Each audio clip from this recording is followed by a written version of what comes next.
Be seated.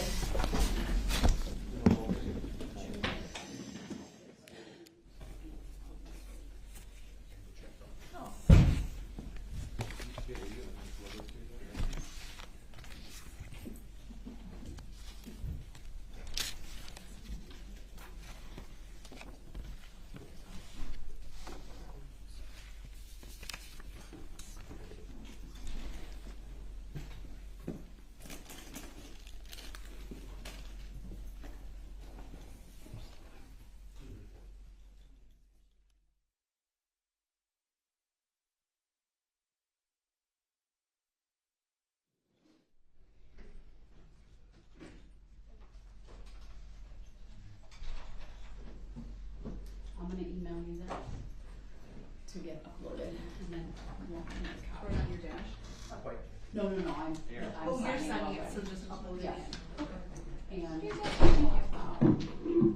will need you to print off 2 copies. Okay. And put one where we posted, probably 3.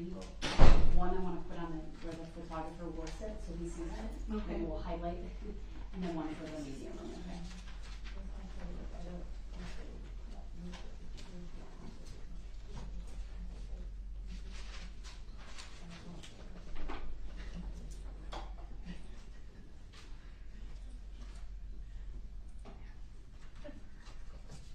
All right, I just emailed, you should have it shortly. All right, good morning. Court will call State of Wisconsin versus Jessy Kurczewski. Oh, I don't see we have. She's here. Oh, where is she? She's in the back talking with Dr. B. Oh, so we're okay. We're okay. All right, I just didn't want to make sure I wanted to not want to start without her. All right, so State of Wisconsin versus Jessy Kurczewski, 21 CF 885. May I have the appearances, please? Good morning, Judge Randy Sitzberger and J.J. Crawford, along with Deputy D.A. Abby Nikolai for the state. Good morning, Your Honor. Pablo Galaviz, Donna Kukler are here with Ms. Kurczewski. Good morning. All right, good morning. There's a few things I want to touch base over, some of which have to do with some of the requests that were made. At the end of the day yesterday, upon reflection, I didn't really address all of the requests made by the state as it relates to the use of exhibits and how they are published to the jury. A question was asked whether once published, may either side use them. The answer is yes. I keep an eye on that, and I work with Madam Clerk, because if I think we no longer need it up and the questions have moved on, if either side hasn't taken it down, then I tell Madam Clerk to take it down. I have the ability to do that as well I have a control panel. So sometimes that's what happens. And so there doesn't need to be a request to the court if it's already been received and I've granted the request to publish. Then as far as how exhibits are then published to the jury, the state raised an objection about the defense having tabs or showing when they're pulling up exhibits, names, file names of exhibits that have not yet been received by the court. And I think that is something we should all avoid. And if that means a little bit more planning and care needs to take place by the parties, I don't have an issue, for example, if existing exhibits are in a tab in PDF and a party is going from one to the other, going through something with a witness. Where a new document is being brought up, we will make sure, and I'm instructing Madam Clerk, to not to either turn the monitors off for the jury, which are also in the courtroom, if that needs to take place. Hopefully you all will plan a little bit ahead and learn the technology and be able to do that. Keep in mind, there's a delay to the jury box. We all know that. It can be as much as 30 seconds. I've seen it sometimes longer. There is no rhyme or reason to how long it takes sometimes. It's just part of the technology and the connection. And so the more that the parties can plan, the better. But please from this point forward, avoid showing file names of the exhibits that have not yet been received or not received at all. And again, I will work with Madam Clerk as well to watch and turn off monitors if we see a violation. The other thing is we need to use only one version of an exhibit. Obviously, Exhibit 543 came in yesterday. It was at the end of the day and it had some duplication. I'd ask the parties to meet and confer if we can, by stipulation, if you can maybe pare that exhibit down so that it doesn't have the duplicates, or if it's a replacement because you only want the one page, whatever it may be. But going forward, if the defense has an exhibit and it is multiple pages and it includes exhibits that were already received, that needs to be adjusted. Then there was a request that all exhibits have some type of pagination or bait stamping. Great idea. I think at this late stage in the game, I'm not going to require that, so that request is denied. And I said that yesterday, but I wanted to make clear. The other thing is then I try to keep an eye on what the media is doing as well, and lo and behold, the Journal Sentinel photographer, who's our pool photographer, did when you look on JS Online, there are photographs of the victim's medical records. Now, he was not here when I gave that order, and it is a change. I have amended the trial order governing it, or the order governing trial administration. I just signed it. Madam Clerk's going to print it off. We'll get it uploaded into the file. I'm going to make sure there's one printed for the media room and one put where, I don't know if he's sitting in a chair or at the end, but I'll have the bailiffs put a chair where he would sit and put an order on the chair. We'll even highlight it.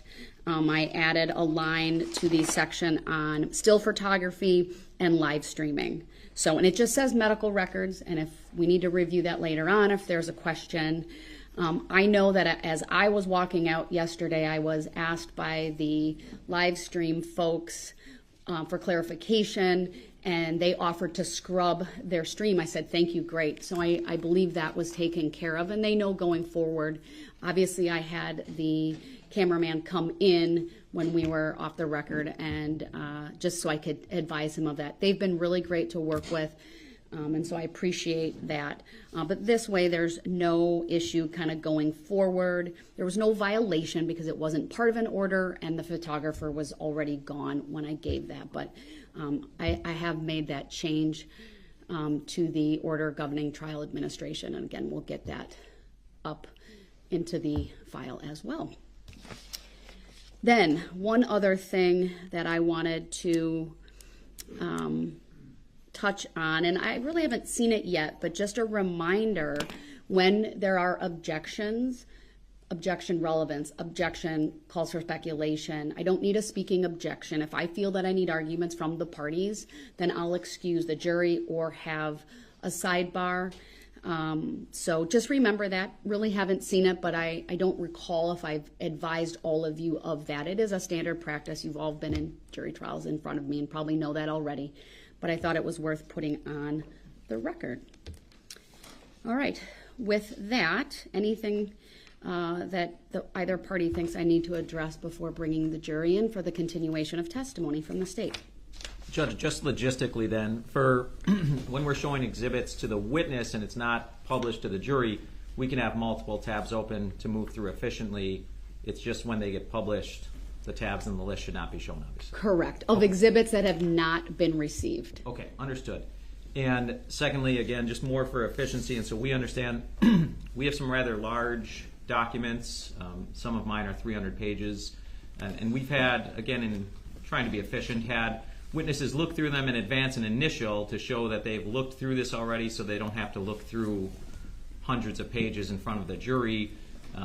Is it acceptable to this court, the way we're doing it then, to sort of reference that if we were to pull that out of the box, they would see their initials when they're looking at a digital copy instead of walking that paper copy up to them? What's the defense position on that? That's fine. Yeah, I think that's fine. I think it speeds things along, and I know you've been questioning them about that as well, and I think defense has too, so that's great. Okay, thank you. That's all. All right. Anything from the defense? Yes, we had the motion earlier about Dr. Sama and being allowed to appear by Zoom. I've heard from her through her lawyer this morning that she does not have the ability from her office clinic computer to screen share. So therefore, she is, and she will end up appearing live. All right. Thank you for that. And she wants to know whether it's acceptable for her to wear a mask in the courtroom. So she can wear a mask up to the witness stand, but I do think it's important for credibility determinations that the mask be removed while she is testifying, and then of course she can put it back on when she walks in and out of the courtroom. So, all right, thank you for that information then. All right, I know we have all of our jurors here, and we'll bring them out.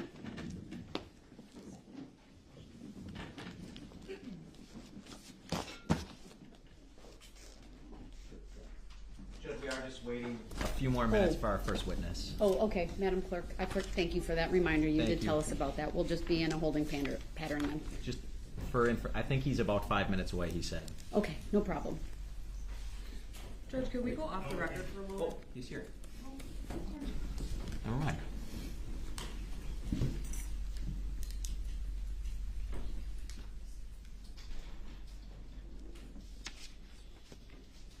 Are we okay? Yes, we are. Sorry, false All right. alarm. We'll bring him in then. No.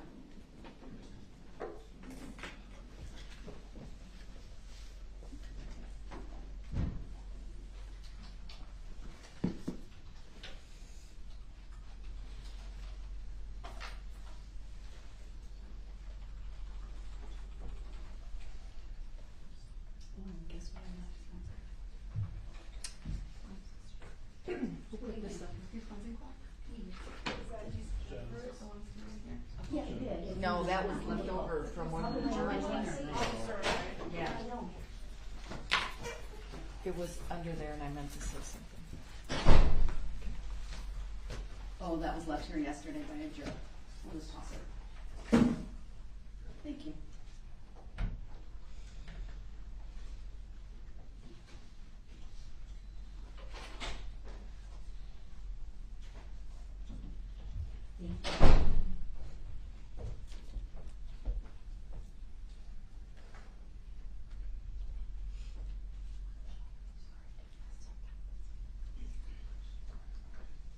Did you print off that order?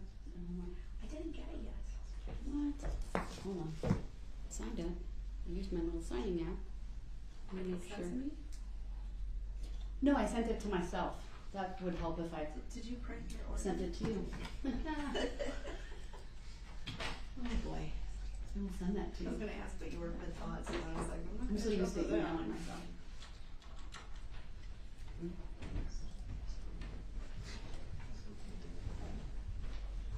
There you go. You should have it shortly.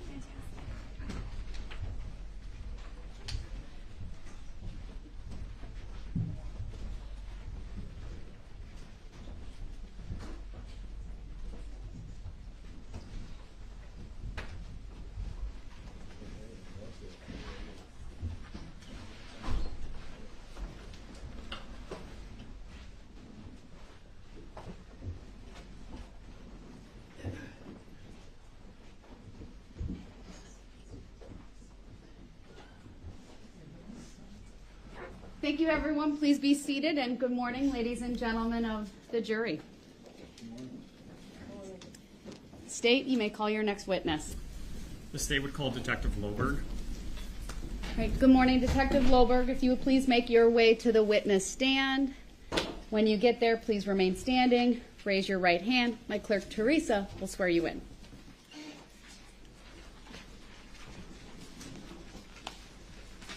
Do you solemnly swear that the testimony you're about to give shall be the truth, the whole truth, and nothing but the truth, so help you God? I do. Thank you. Please have a seat. The first thing I will ask you to do is to state your first and last names for the record and spell each. Sure. First name is Timothy, Timothy. Last name Loberg, Loberg. Thank you. Go ahead, your witness. Thank you. Detective Loberg, how are you employed? I'm a detective with the Waukesha County Sheriff's Department. And how long have you been employed in that capacity? 12 years. In total, what is your law enforcement experience? Well, I started off in the patrol division, later moved on to a field training officer, and then went to the detective bureau. To become a law enforcement officer and then detective, did you have to undergo training? I did. Could you please explain to the jury that training? Sure. I went to the Milwaukee Area Technical College and attended an associate degree program, which at the time was referred to as Police Science Criminal Justice. Excuse me. Subsequent to that, I then attended a State of Wisconsin Law Enforcement Standards Board Academy, which then certified me to be a police officer in Wisconsin. Did you have to undergo further training to become a detective? I did. Could you please explain that to the jury? Sure. So then, after being in the patrol division, I then attended numerous specialty trainings as well as on-the-job training in order to obtain the skill set that's necessary in the detective role. As part of being a detective, are you dispatched to death scenes? Yes. Over the course of your 12 years as being a detective, could you approximate how many times you've gone out to a death scene? Best I could say is likely hundreds. Okay. And what is the normal procedure as a detective for processing a death scene? Typically, my responsibilities would be an overall observation of that scene, firstly, to try to attempt to understand or determine what exactly occurred with this death investigation. If there's anything obviously present as to what could likely be a cause of death, that would be considered evidence. And at that point, we would determine what items are of evidentiary value and typically collect those. Other responsibilities would be taking photographs of the scene and the overall area, as well as interviews and whatever is deemed necessary at that point. All right. Were you on duty on October 3rd, 2018? Yes.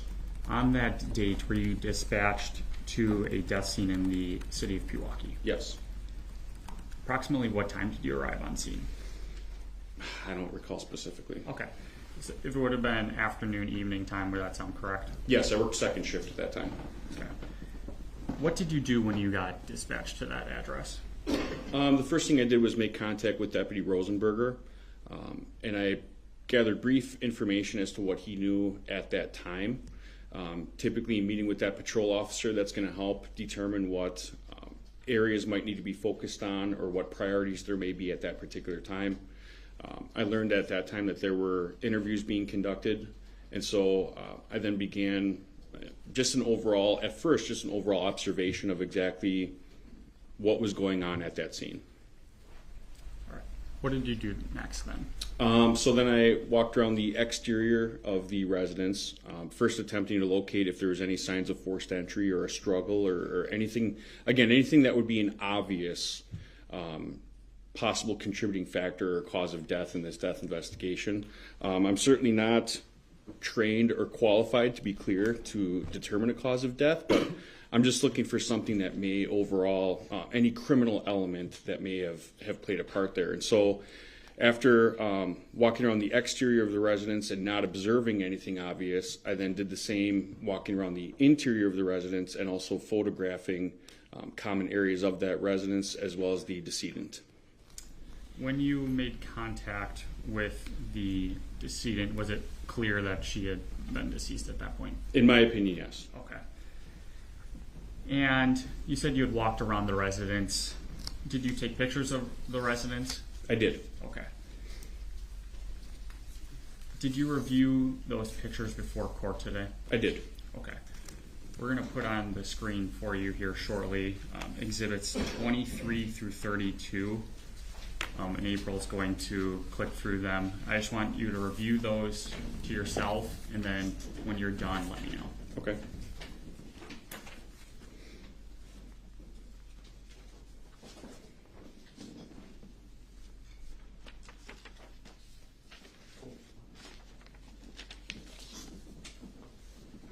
They're not up on his screen yet.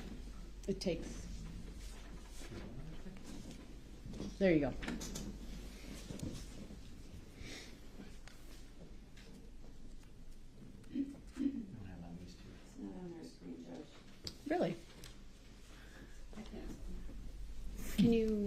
make sure that all cords are. Doesn't look like it's on the state screen either. Correct. Oh, Well, no, it is. Did it? I turned my monitor off and turned it back on, and that seemed to have helped on the right side there. Let's go back.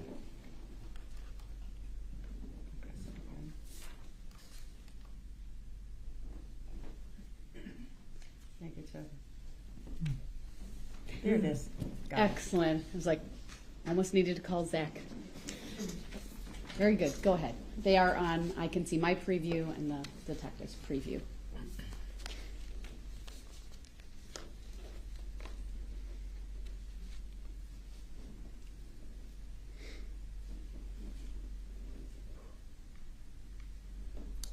Detective, did you have a chance to review all of the exhibit 23 through 32? Yes. And are those pictures that you took of the residents as well as the decedent, Yes. are those true and accurate copies of those photos? Yes. Your Honor, I believe exhibit 29's already been moved into evidence, but I'd be moving the remainder of 23 through 32 into evidence. Any objection? Thank you. You're welcome. Exhibits 23 through 32 are received, noting that 29 was received previously. Before we get to showing the inside of the residence to the jury, can you just kind of describe the layout of the residence? Sure. I recall it being a single floor condominium style layout, fairly open floor plan with a separate bedroom, bathroom, and an attached garage. And we had talked about the deceased at that time, but did you ultimately identify her as Lynn Hernan? Yes. As part of your investigation and you going around the residence and then further taking photos, did you observe pill bottles in the residence? I did. As well as did you observe medications? Correct. Did you observe crushed medication as well? Yes. Okay. Did you observe any computers in the residence? Not that I recall. Would that be something that would have been noted either in your report or taken a picture of? Not necessarily. Okay. Do you recall if there were any pets in the residence? I remember there was a cat. Okay.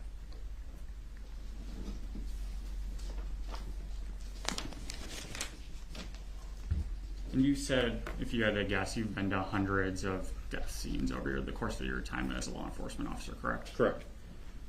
And have you been to scenes where it's been a presumed suicide? Yes. Okay. Based on your training and experience as a detective at these death scenes, have you ever observed a presumed suicide to have crushed pills on their chest? No.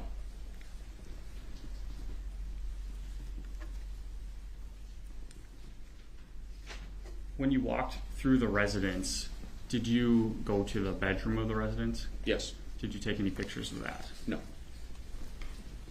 Why were there no photos taken of the bedroom?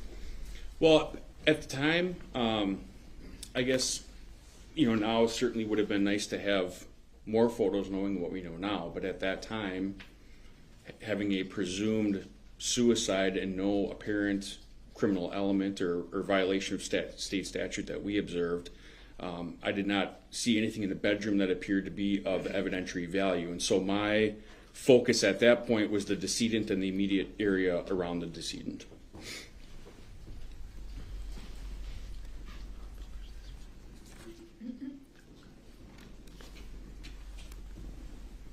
Your Honor, I'd be asking for permission to publish Exhibit 23 to the jury. No objection.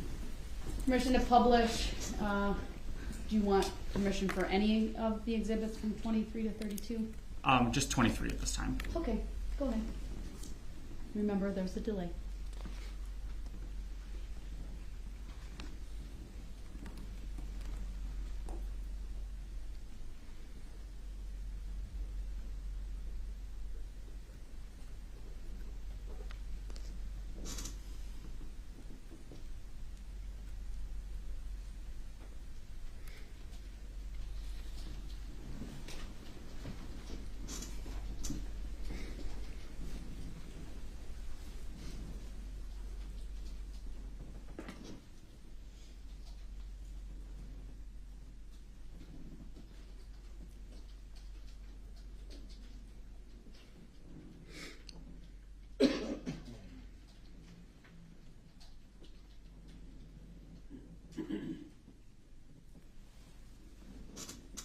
Thank you. Lots of thumbs up. All right, Detective, in Exhibit 23, what are we looking at here? That will be the main entrance or front, I guess you could call, of the residence, and the glass doorway on the left is the entry to Miss Hernan's residence. On the left side of Exhibit 23, we see some officers. Correct. Can you describe what's going on there?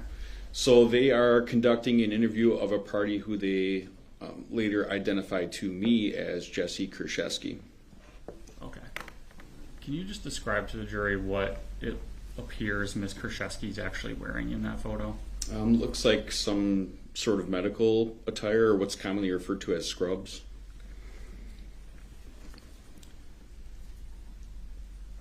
After you took photos on the scene, what was your role in this investigation? Once I confirmed that Mr. Kurczewski had already been interviewed and there was nobody else at that point that needed to be interviewed, I resumed my normal duties. Okay.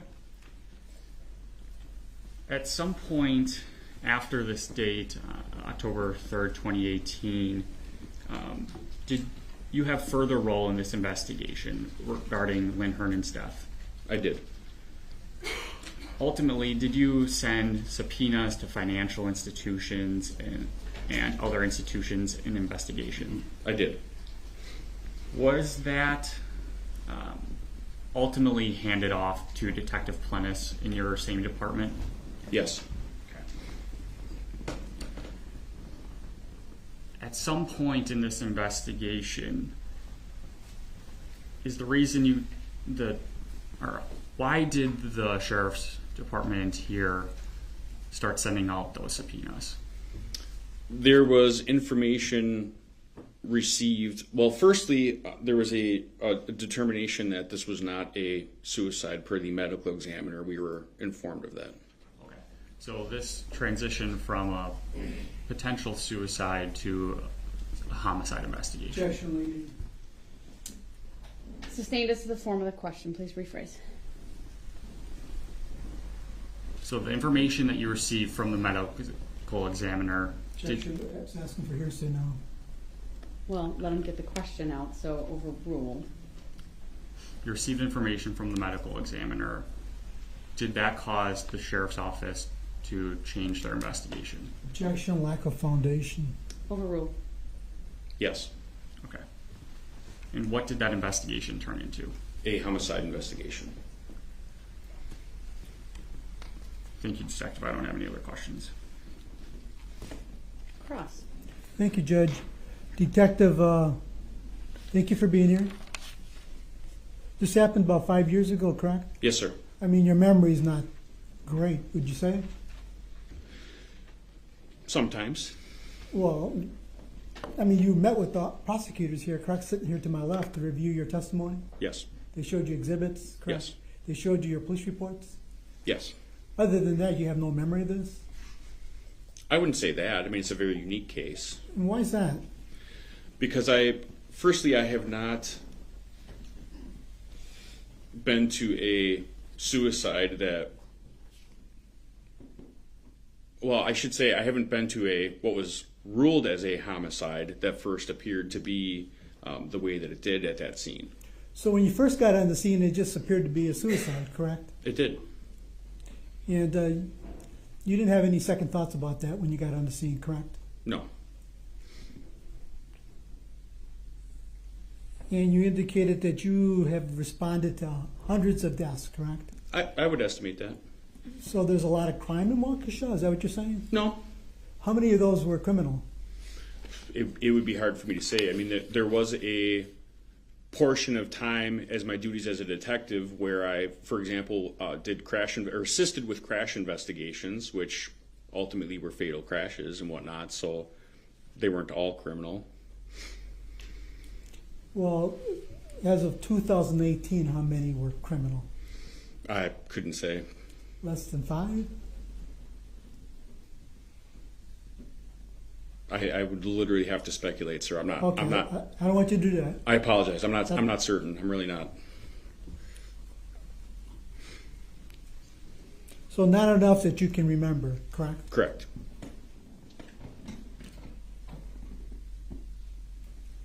And you've responded to overdoses, correct? Yes. Probably a lot, correct? Yes.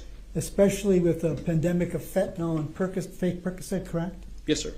And a lot of those kind of cases have crushed pills, correct? Not from what I've seen. What have you seen Excuse me. regarding crushed fentanyl?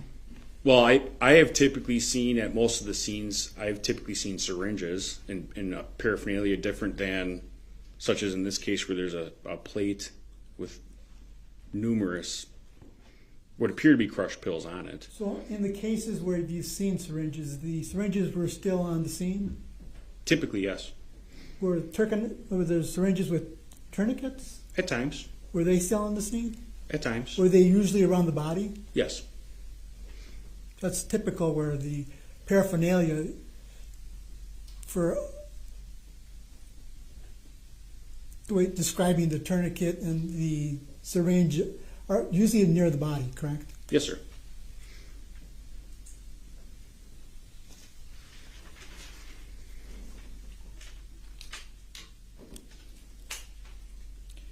And you, according to your reports, you arrived on the scene at 5:20. You wouldn't argue with that, would you? No.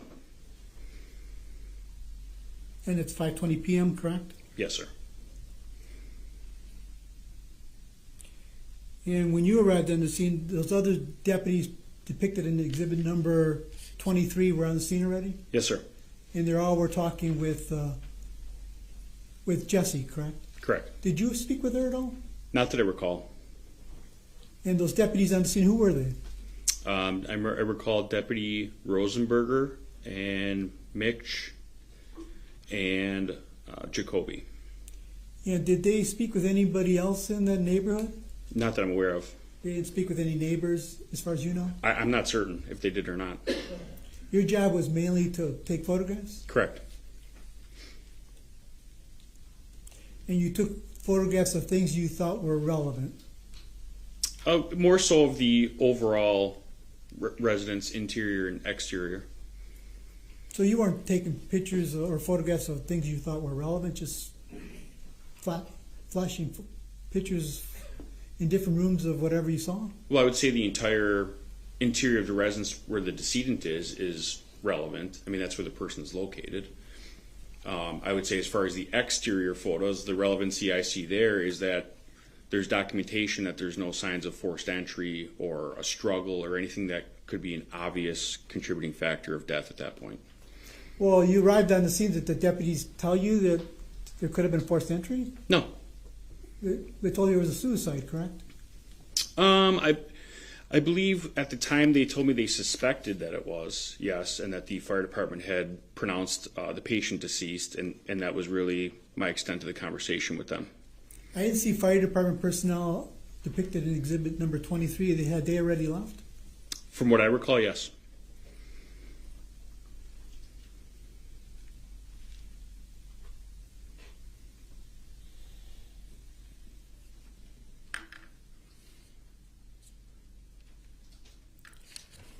I'm going to show you some defense exhibits, and just want you to identify them first.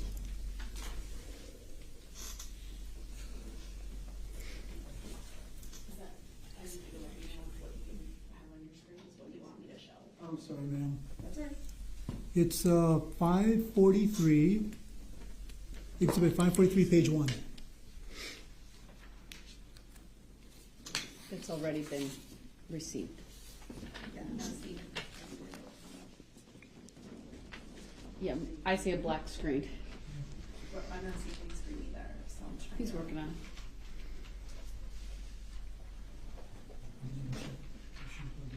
Do you have defense computer? I have defense middle. Okay, That's probably not. that will help tremendously. Yeah. I'm choosing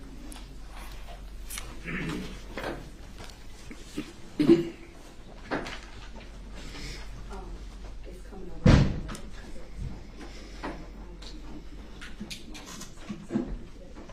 Which one?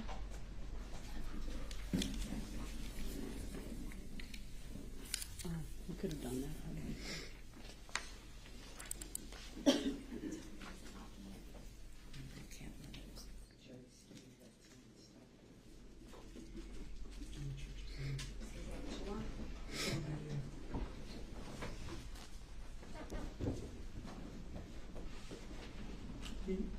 You look yet?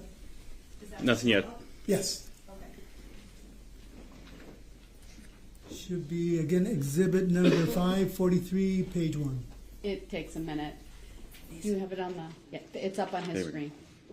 Do you want it published? Again, this was already received, so, Yeah. Well, I want to show them a lot of photographs and then publish them. okay, fair enough.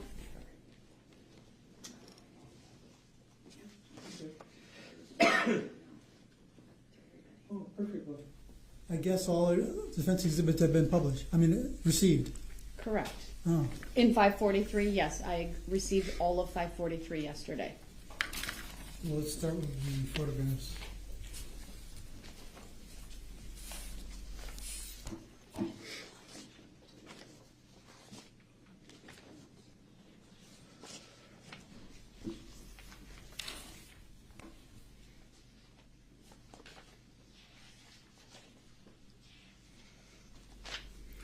Can you pull up State's Exhibit number 23?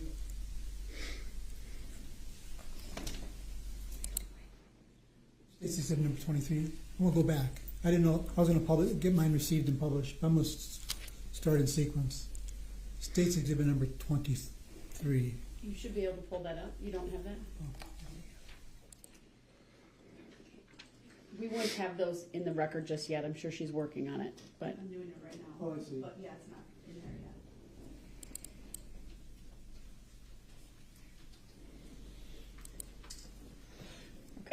yet. just let me know when you want them published to the jury. No, Judge. Okay. Thank you.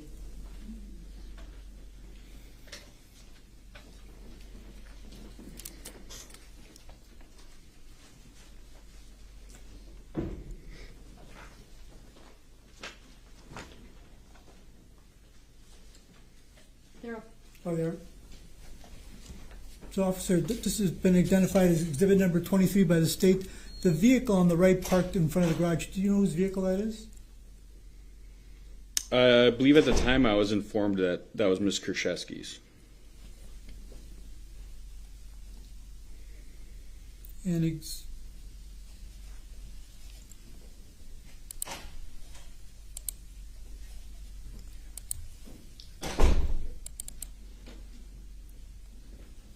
this is State's Exhibit number 24. Again, you took this photograph? Yes, sir. And in that photograph, you're standing where in the residence? Just inside of the main entryway. And it depicts the kitchen in the far end, correct? Yes. Did you search that area at all yourself? I'm sorry, Did you search that area at all? search the kitchen? Correct. No. Do you know if any of the deputies on scene searched that area? No. There was no need to search it? In my opinion, at that time, there was not. I mean, I conducted a plain view search of the main area, but not further search. In that exhibit where I'm pointing to, that's a garbage can, correct? Looks like it, yes. Did you look in the garbage can at all? No, Do you know if any of the deputies on scene looked in there? I do not know. It was testified before by the deputy medical examiner that there was Your Honor, your side. what's already been testified to You yesterday. can ask the question overruled. As long as he accurately states what the testimony was. The deputy medical examiner yesterday, Ms. Kukas, indicated there was alcohol in that garbage can. Did she tell you that there was alcohol in that garbage can? I don't remember meeting with the deputy medical examiner at all. I believe I was gone prior to her arrival.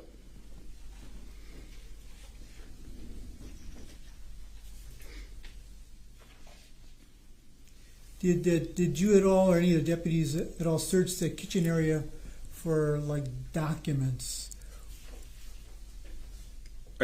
When you say search, are you referring to like drawers and things? I'm sorry, to what extent search are you asking for? Well, look on the counter, look through the kitchen shelves, the drawers.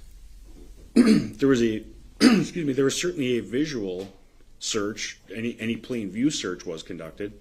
You didn't open drawers and things like that, did you? No. You didn't search that area for like eye drops or anything like that, did you? No. Were you told to look for eye drops? No. And told to look for Visine bottles? No.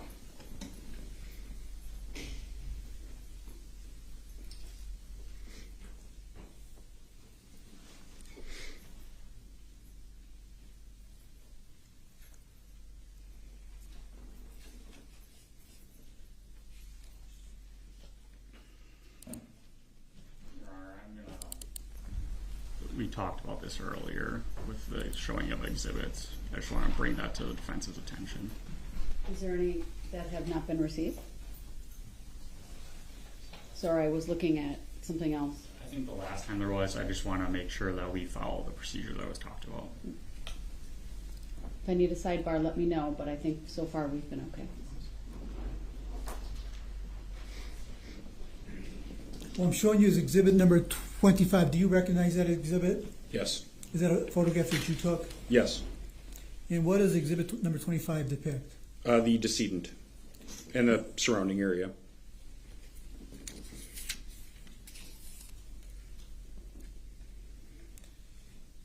And the decedent was identified as Lynn Hernan, Yes, sir. correct? And were you told on the scene what relationship she was to the person depicted in exhibit number 23, Jessy? I believe one of the deputies mentioned that they learned that Ms. Kurczewski was a caretaker for Ms. Hernan, and that's why she was on the scene. And depicted to the right of Ms. Hernan, but to the left of the people viewing the photograph, items to her right are what? Did you find? Pill bottles?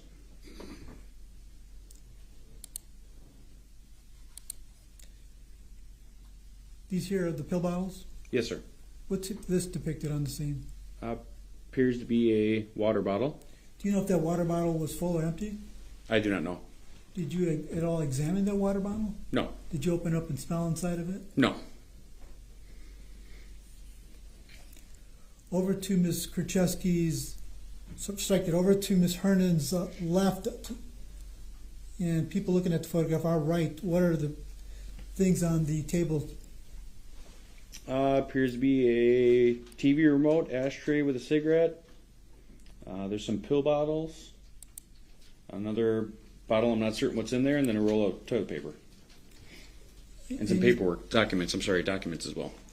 You see this item here behind the pill bottles? Yes, sir. That appears to be a bottle of eye drops. I have no idea what that is.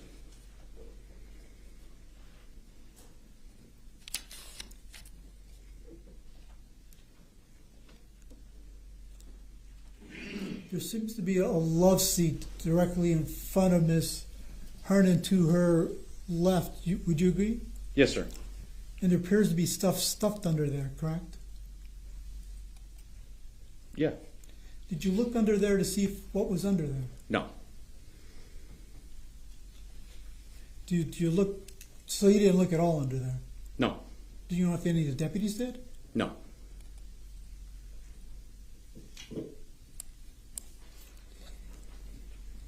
Over to the right of Ms.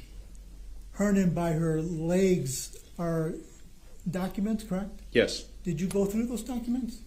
I viewed the document that was facing outermost document, I should say. Outermost document, I did, yes.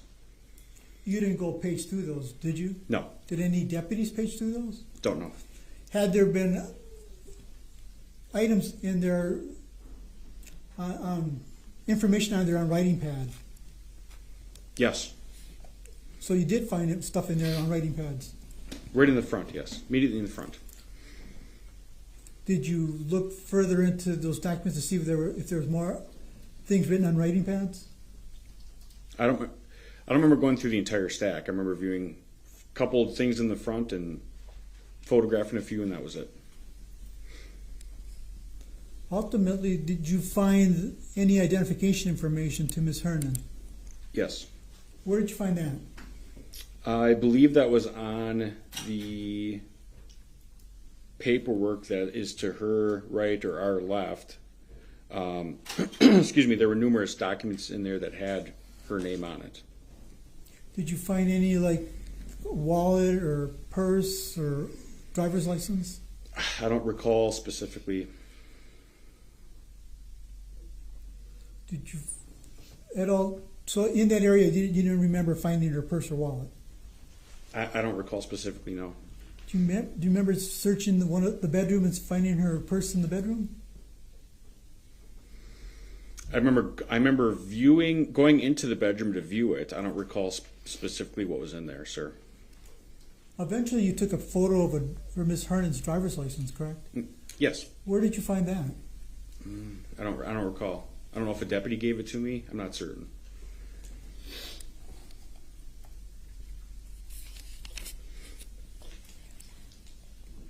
Her screen went black. Yep, I turned it off because the testimony was not about that photograph anymore.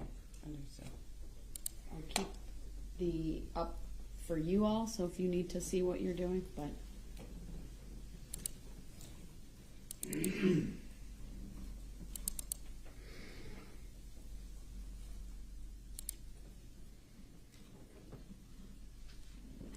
I'm showing you what's been marked as exhibit number 26. I'm not sure if this has been entered into evidence yet. Yes, it has. Go ahead, you can publish. And that's a close-up of Miss Hernan? Yes, sir. And that's, when you're referring to the crushed pills, that's what you're referring Please, to? Attorney. Yes, sir. Did you take any samples of those crushed pills? No. Do you know if any of the deputies grabbed any samples at all and tested it on the scene? I don't believe they did, no. And around Miss Hernan's neck is a chain? Yes. Do you know what's attached to that chain? No. Do you remember seeing dog tags attached to that chain? No. No.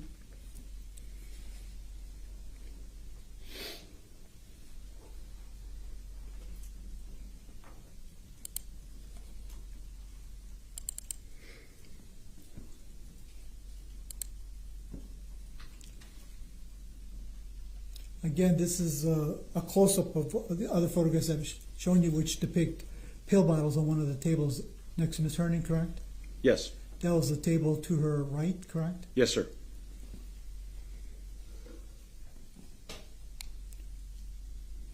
And down at the bottom were her documents that you indicated previously, they had her identification information? Yes.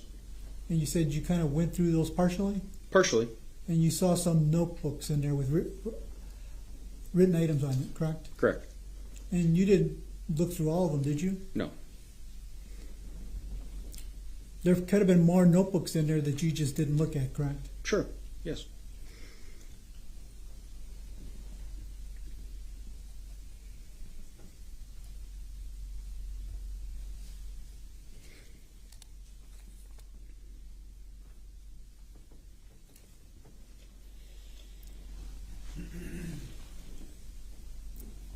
Do you recall what this document is here that I'm pointing to on the screen?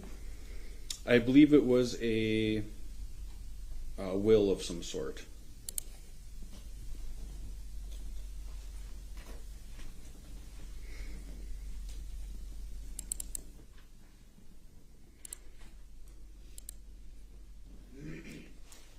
I'm showing you it's marked as exhibit number 28. Does that appear to be the will that you're referring to?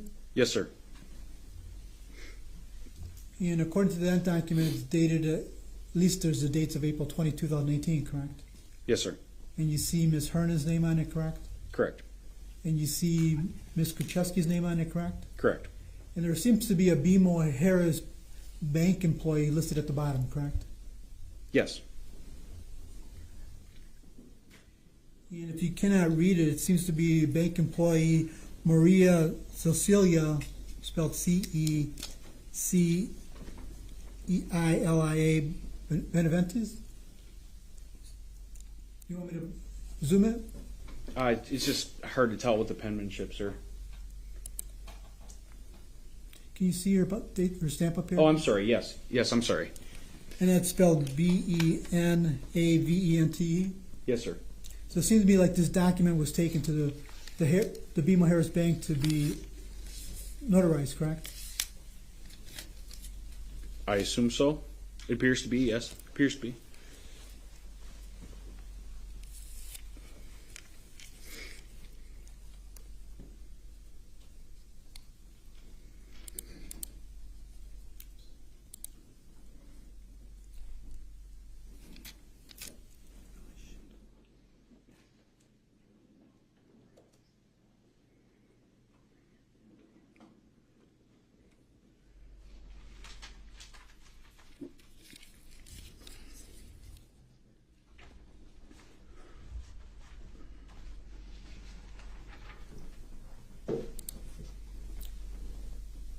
I'm showing you what's been marked as State's Exhibit number 29. Did you take that photograph? Yes, sir. And again, it depicts the table to Ms. Hernan's left, correct? Correct. And there appears to be pill bottles here, correct? Yes, sir. And again, this bottle here, it seems to be eye drops, correct? I have no idea what that is, sir. You never took a photograph of that, correct? Of the, Of this bottle right here depicted on the table. no.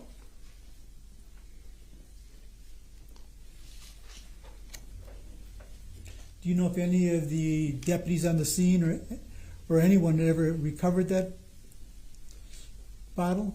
Not that I'm aware of.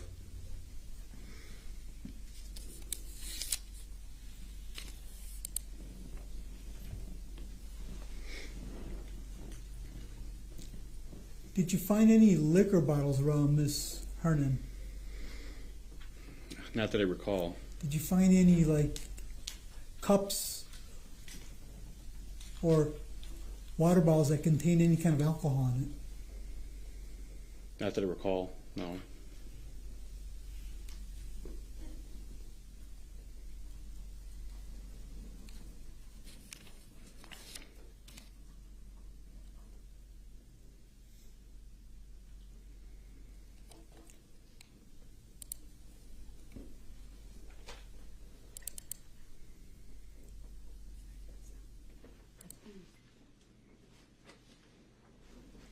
Again, I'm showing you exhibit number 31.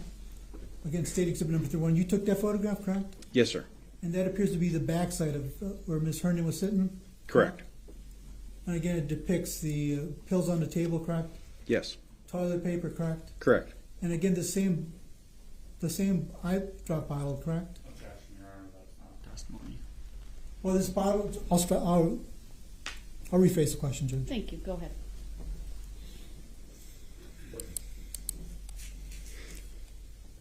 It depicts this bottle, but from a different angle, correct? Correct. There seems to be a prescription bottle that's spilled on the ground. Correct. And again, the plate was crushed, some kind of crushed item, correct? Yes. And as on the scene, you don't know what that is, correct? No. It wasn't tested on the scene, correct? Not that I'm aware of.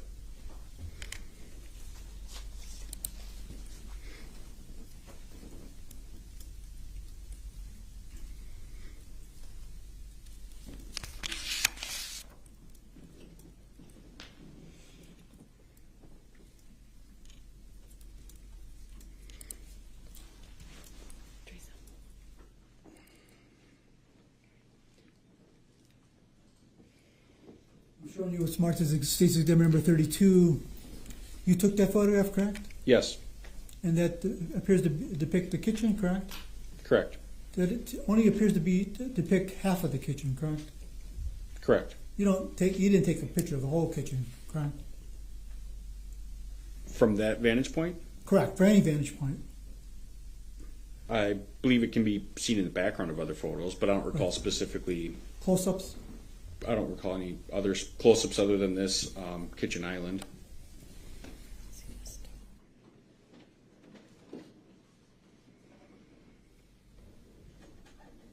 So what was the purpose of taking exhibit number 32?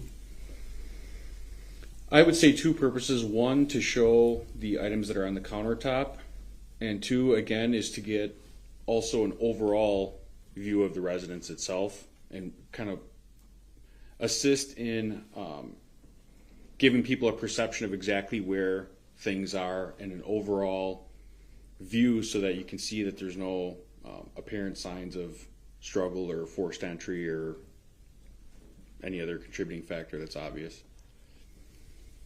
Right. Again, as you stated at the beginning and throughout your testimony, everyone on the scene assumed this was suicide, correct?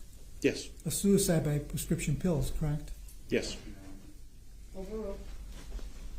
And that was the reason why you were taking photographs of all the prescription pills located within the residence, correct? I would either way, usually. Oh, good.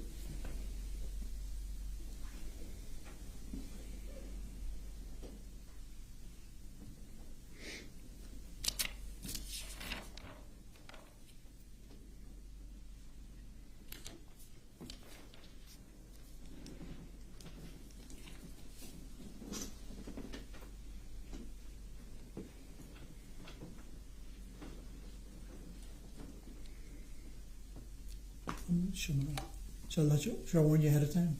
It's down. Okay.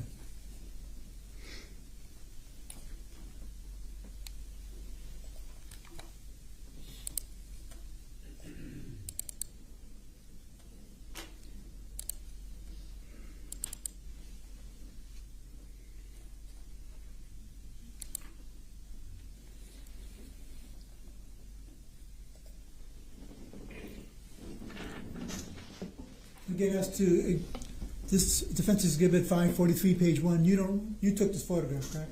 I don't recall specifically taking it. I would presume because I don't remember anyone else taking photos there. But you don't remember where you got that from? No. As far as the driver's license? No. Again, the driver's license seems to indicate that Ms. Hernan was issued this license on June 21st, 2018. Yes, sir. By looking at this license, you can't tell where she went to get that license, do you? What DMV? No.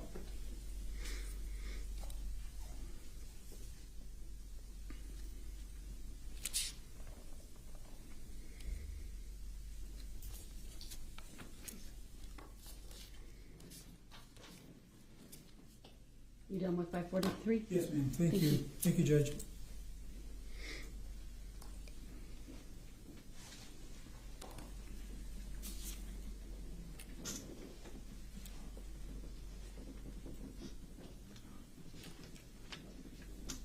I'm showing you what's called, is it defense exhibit number 5. Do you? 543, page 5. Yes, ma'am. Thank you, Judge. Do you remember taking that photograph? No. It appears to depict Ms. Hernan's neck in the background, correct, with the crutch pills? Yes. If that was in your inventory, as far, one of the photographs you took, would you agree that you took that photograph? Yes.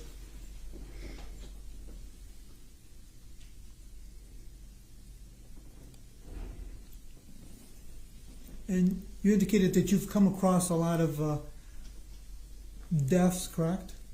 Yes. Death scenes, correct? Yes. How many death scenes that you come across where you've seen dog tags around the person's neck? No idea. Hundreds? No. Specifically where they're wearing dog Correct. tags? I couldn't tell you. Does this appear to be the first? I don't know. Well, do you remember seeing dog tags around other people that you've seen deceased other than this Ms. Hernan?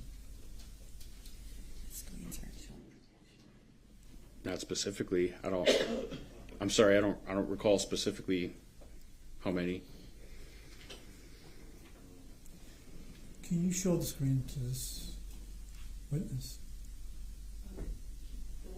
The witness has it. Do you want it Can you- published? Yes, Judge. Go ahead.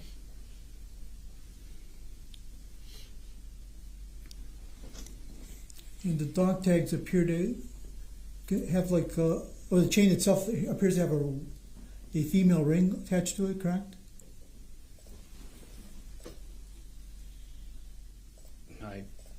see a ring. I can't say for certain if it's a female ring.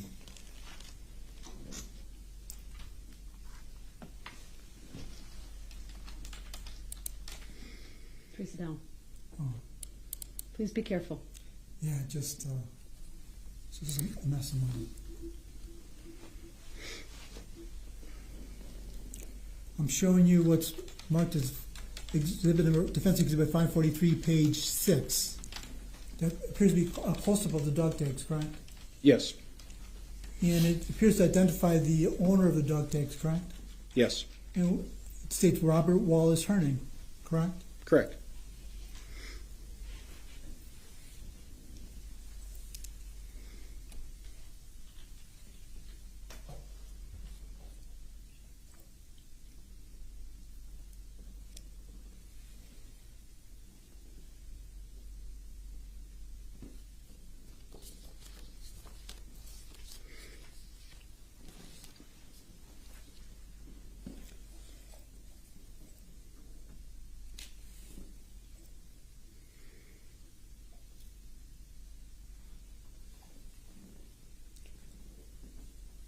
I'm showing you what's been marked as defense exhibit number 543, page 9. Did you take that photograph? Yes. It appears to show the 5 prescription bottles that were located on the table to Ms. Hernan's left, correct? Correct. And that bottle that we're not sure if it's eye drops is not on the table, correct? I can't tell based on that angle.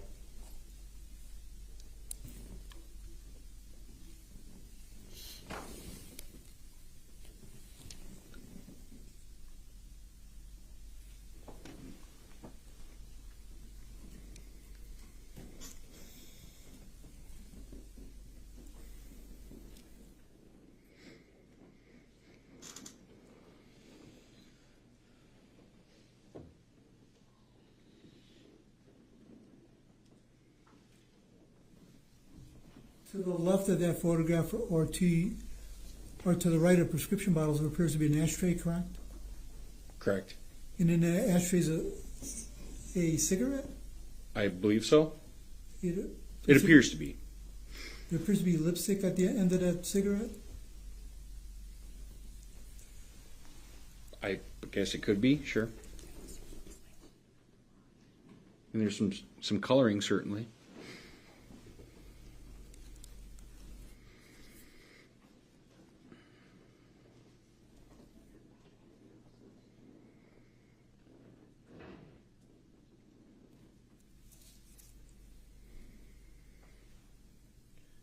Can you tell by looking at that photograph whether or not that cigarette was lit from the correct end?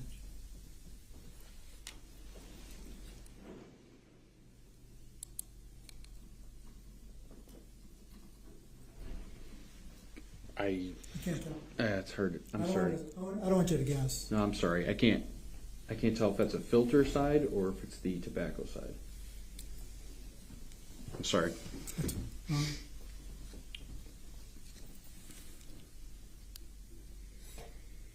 Let me show you the next exhibit.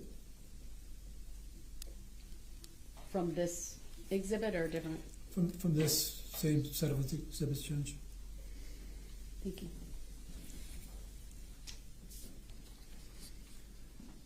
I'm showing you it's marked as State Defense Exhibit number 543, page 13. Do you recognize that exhibit? Yes. Did you take a photograph of that exhibit? Yes. What does it depict? A plate which appears to have powdery substance on it. And then on the ground there appears to be, again, a prescription bottle Yes. and some crumbs and pills. Yes.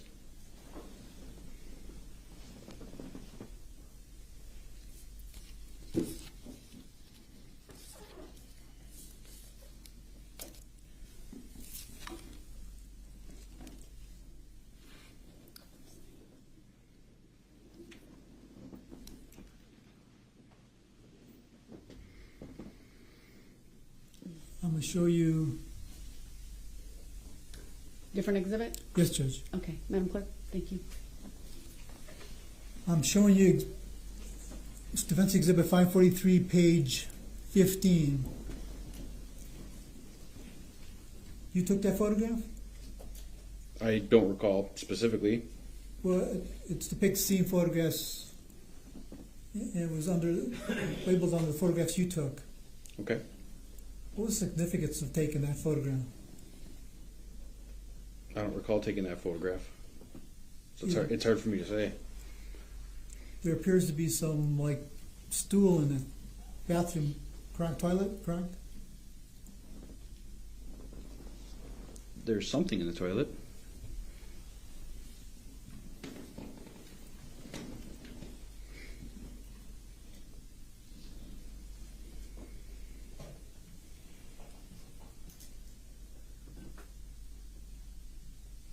Based upon your life's experience, did it appear that somebody had used that toilet and didn't flush it?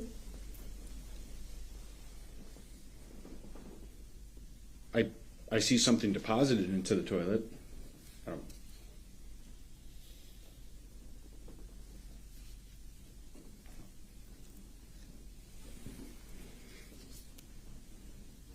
Let me show you exhibit number.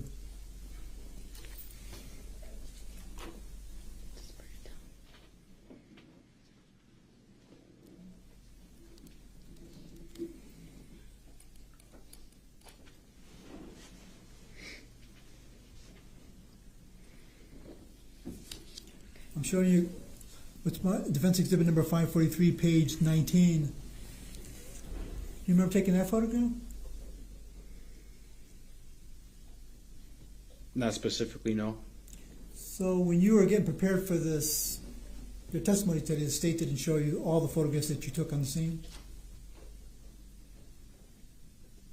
I don't recall viewing this, either taking this photo or viewing it prior to my testimony. The photograph appears to depict a checkbook page, Yes, and it has a number of names on the page, correct? correct.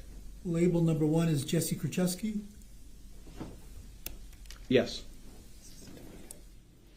And it says, right above her name, daughter, always. yes,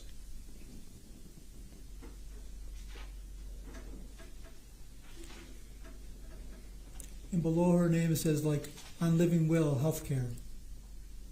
correct. And secondly, on that exhibit to the left of Jessy is the name of Jennifer Flower. Jenny Flowers. Jenny Flower. As you've been doing your investigation in this case, you learned that Jenny Flower is Jesse's mother, correct? Correct.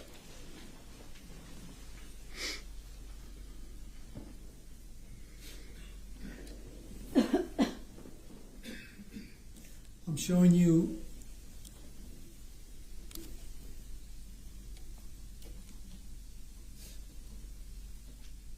what's marked.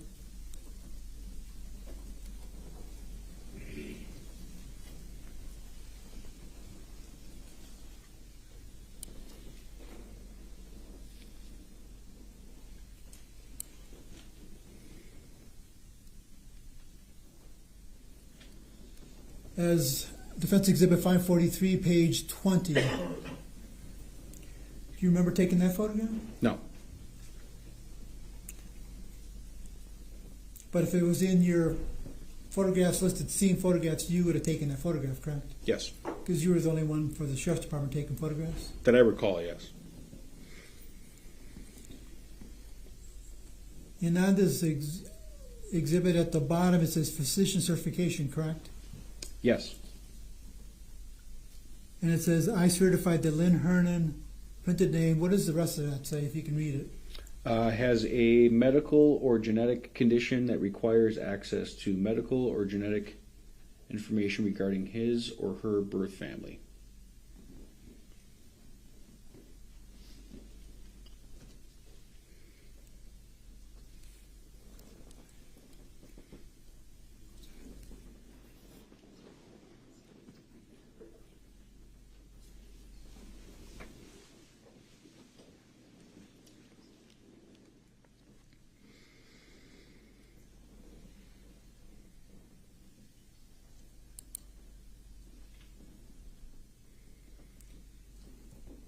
top of that paragraph kind of explains what the purpose of the reason that Ms. Hernan's name is on that exhibit, correct?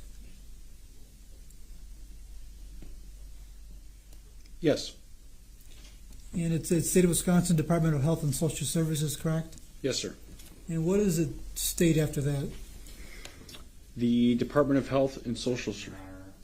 I'm not sure how any of this is relevant. I'll overrule it. The exhibit has been received. Go ahead. The Department of Health and Social Services has been authorized to conduct a search for medical and genetic information concerning birth parents and certain relatives of adoptees and other persons whose birth parents have had parental rights terminated.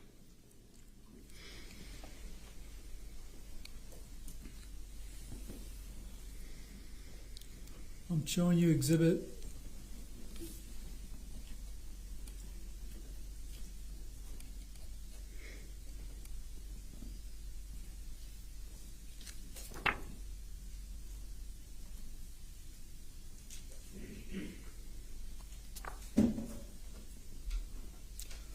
This has been previously identified as Stakes Exhibit number 1, but also Defense Exhibit number 543, number 2. 21. 21. Page 21. Thank you, Judge. You don't remember taking that photograph, I take it. That I do recall. And do you remember where you recovered that? I believe that was, in the same collapsing file folder that had the living will right in front of it. So I recall this being the second or third, somewhere in the front of those documents. Yeah, that was in that area by where Ms. Hernan was located? Yes, sir. And you indicated there were other notepads full of writing on it, correct? Correct. But you didn't take those notepads, did you? No. And all this stuff you didn't recover, did you? No. You left it all on the scene? As far as being in sheriff's custody, I'm sorry. Correct. Correct. It was left there. Why wasn't it taken from the scene? The opinion or the speculation at the time on law enforcement's behalf was that this was clearly a suicide. And so at that point, having that opinion or having that those observations, there would be no criminal element to us to further identify, and therefore if things are not of evidentiary value, there's no reason for us to take them.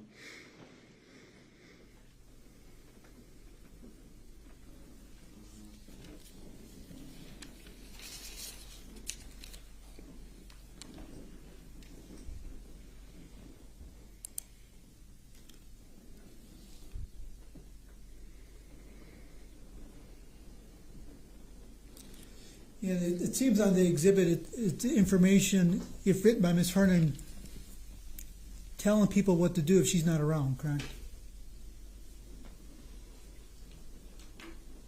The context of the letter certainly is. I can't say for certain if it's Ms. Hernan who authored it.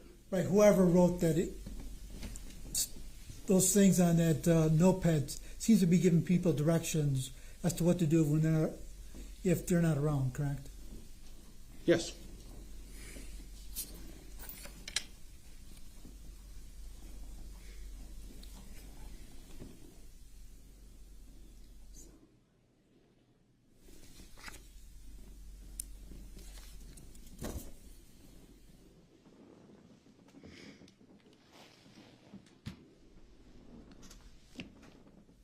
Right, the top of the photograph seems to have written being of sound mind and body on this date, correct?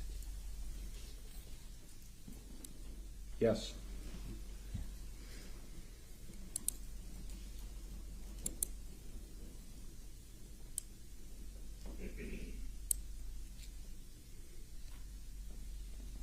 And it's highlighted Jenny's sorry flower, correct? Yes. In previous documents, we've seem to have identified Jenny Flower as Jesse's mother, correct? Yes.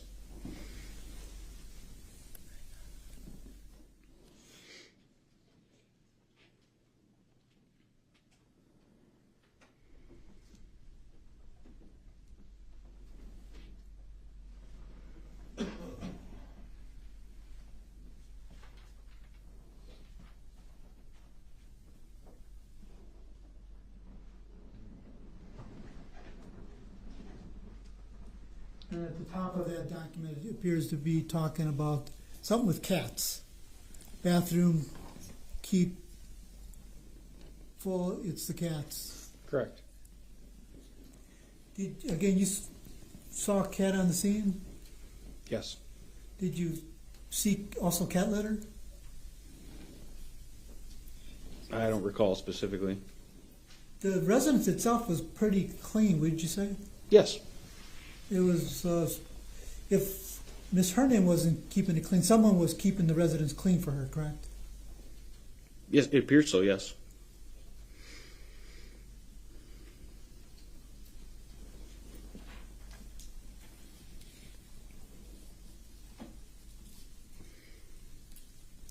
I'm showing you it's marked exhibit number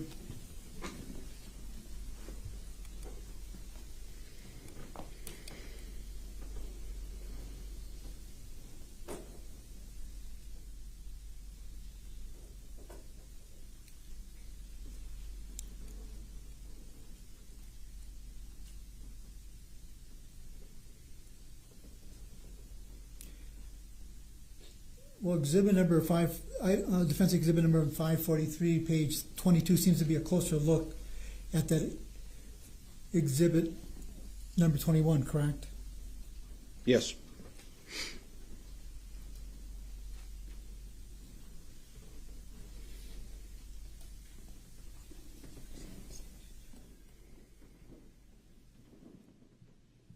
Again, it seems to be given so many directions if Ms. Hernan's not around, correct? Yes. If she was the author of this exhibit. Yes.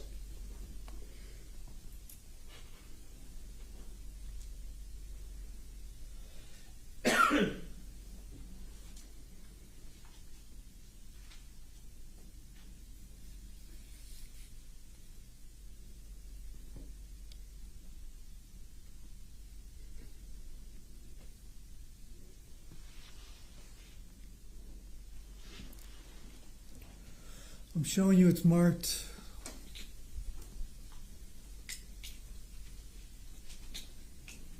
as defense exhibit 543, page 23.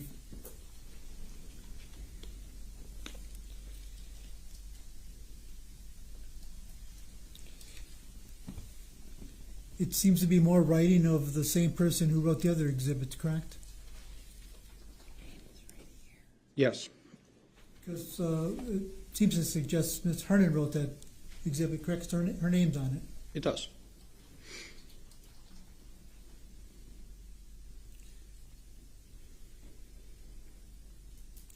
Again, it appears the exhibit to have, again, more direction for someone to look at in case she's not around. Correct.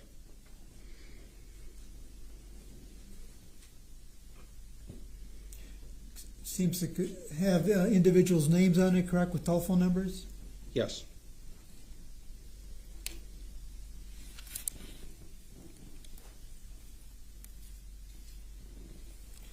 And to the left of those names, there seems to be some writing. They don't need to come over here, correct? Correct. And right below that item, it's something circle and says Jennifer if I don't make it, correct? Correct.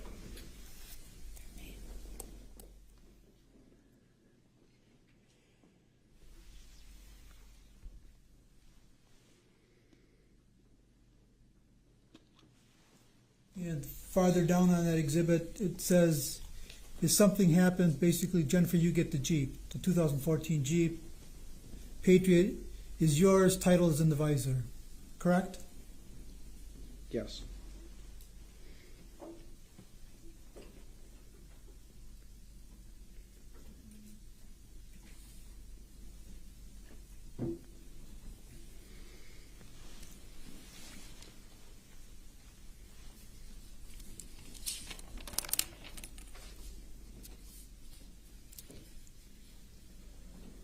You can take it down.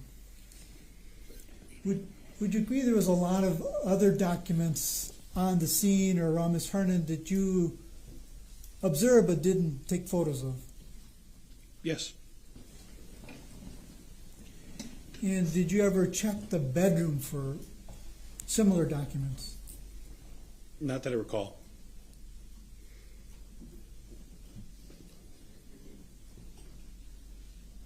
Did you ever search Ms. Hernan's vehicle to see if there's any documents inside the vehicle?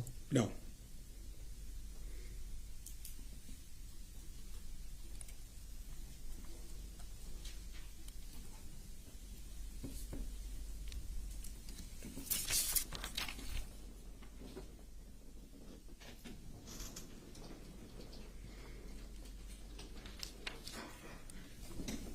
I'm showing you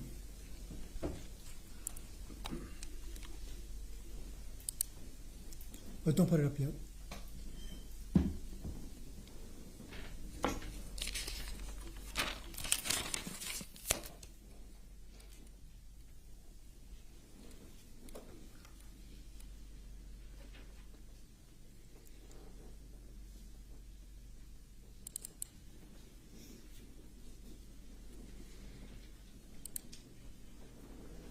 What's identified as defense exhibit number 503.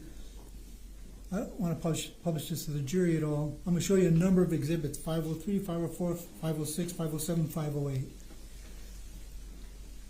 Can you look at exhibit number 503, please? Give me a moment. It should be up momentarily. Before we even get further into this, I'm going to object to the witness's personal knowledge of this information. Well, he has to establish the foundation, so it's a little premature, but we'll wait and see. Obviously, if that needs to be established.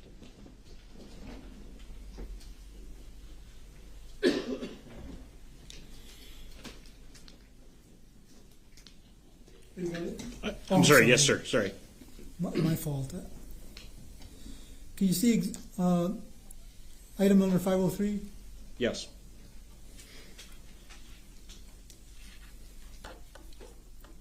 And it's a 2-page item, correct? Correct. And as, again, you indicated that you didn't look at all the documents that were located next to Ms. Hernan, correct? Correct. And there were a lot of documents with handwriting on it on notebooks, correct? From what I could see, yes. I mean, I didn't closely look through all of them. But I would say there were some there that certainly had handwriting on them that I didn't view. And again, you testified the Sheriff's Department didn't recover any of the documents on the scene, correct? No. So I'm you sorry, don't, correct. I don't recall taking any, yes. So you don't know at all whether or not exhibit number 503 was located with the other items that you took photographs of, correct? I don't know if it was or not. It could have been there, but you just can't tell us whether it was or was not, correct? Correct.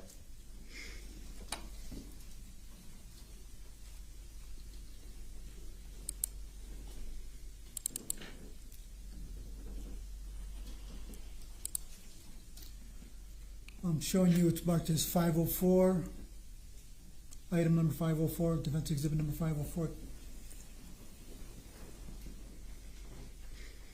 Do you have it on your screen yet? Yes. Okay. It seems to be, again, writing on a notepad, Yes. 2 pages. Yes, sir. And again, similar to my previous exhibit, you don't know whether or not item number 504 was mixed in with these other documents that were next to Ms. Hernan, correct? That's correct. I do not know. It could have been there, you just didn't note them, correct? Correct.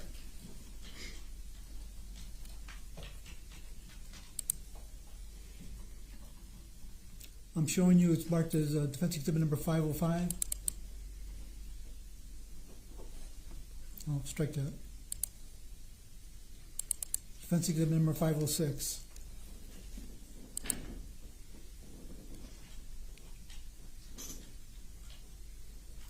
Okay, Yes, sir. sorry. Yep. Again, seems to be some writing on a notepad, correct?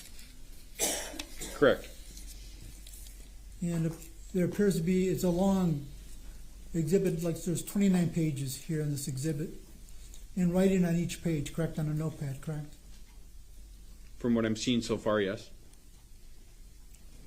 And again, item number 506, it could have been with these other documents that were there that you didn't note, correct? Sure. Could have been, yes.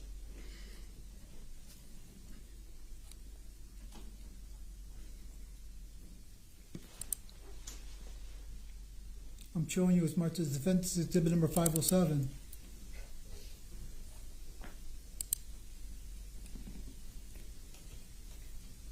Do you have it on your screen? Yes, sir. Again, it seems to be writing on a notepad. Correct. And similar to my previous exhibits, that could have been with the other documents that were there next to Ms. Hernan, but you just didn't notice them, correct? That's correct. Again, writing on a notepad, correct? Yes, sir.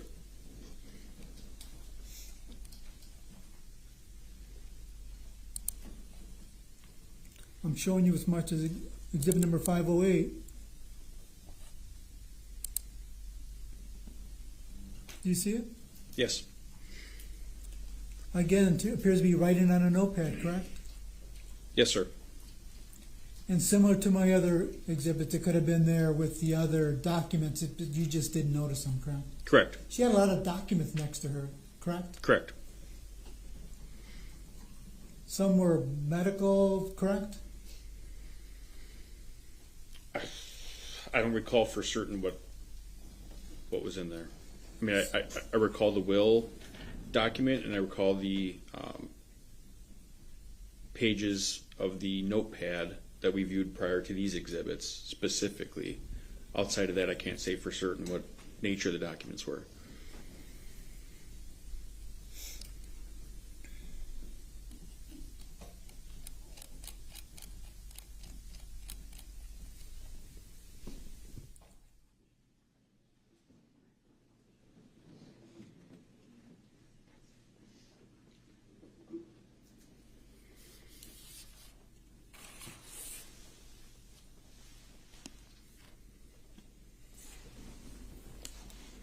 And again, as you sit there today in front of this jury, you can't say whether or not the owner of this residence, Ms. Hernan, had documents in other parts of her house, correct? Can't say for certain. Correct. Correct. I cannot say for certain. If she had documents in her bedroom, correct? Correct. Documents in the dresser drawer in her bedroom, correct? Correct. Documents under the couch in the room that she was located in, correct? Correct. Because she did have items stuffed underneath the love seat, correct? I don't know that for certain. I mean, you saw that in one of the exhibits where she had things stuffed underneath the love seat, correct? Yes, sir. That part I did see. And as far as you know, there could have been additional documents that's stuffed underneath there, correct? Correct. Because you didn't look. Correct. Similar to the couch that was opposite of that love seat. There could have been items or documents under there, but you don't know because you didn't look, correct? Correct.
Almost done.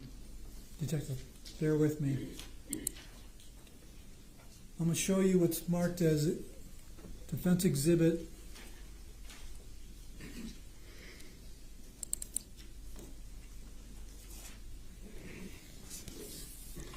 543, page 26.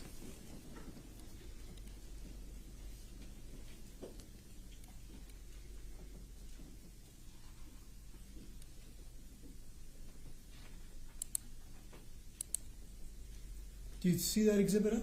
Yes, sir. It seems to be a medical document, correct? Yes, sir. It at the top of it has kind of like dates on it already, correct? Yes. It seems to depict September 15, 2018, correct? Correct. Do you want this published or just questioning him on it right now? Publishment, Your Honor, thank you.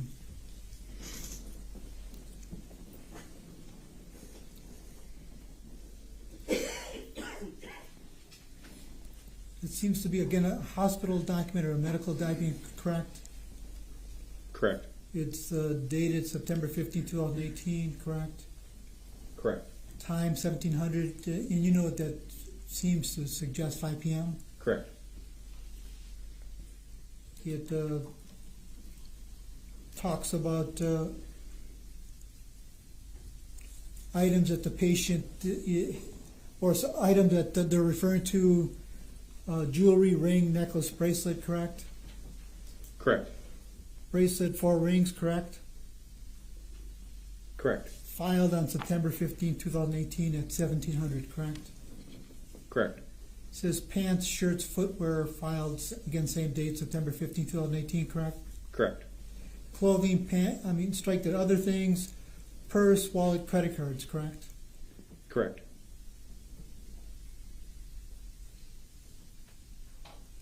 It says keys, cane, correct?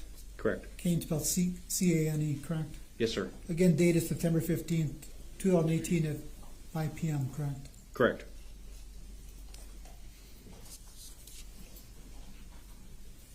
So whoever this is referring to has a wallet and credit cards with them, correct? Yes.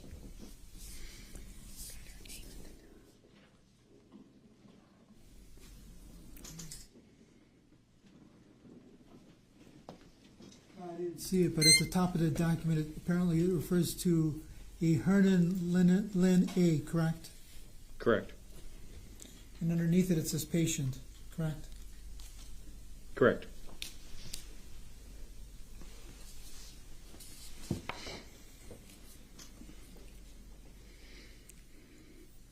I'm showing you what's been marked as Defense Exhibit 543, page 27.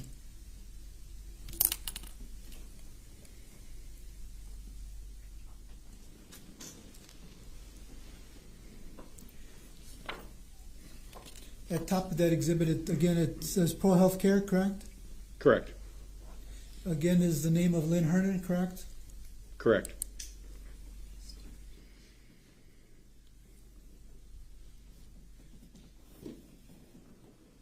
It's dated at the beginning of September 15, 2018, correct? Correct. And there's a discharge of September 28, 2018, correct? Correct.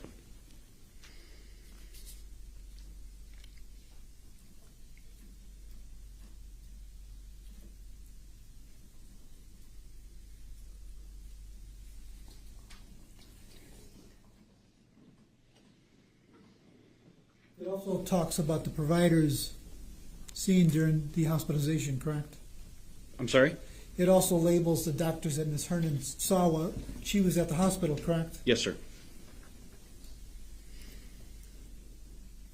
And one of the doctors is a psychiatrist?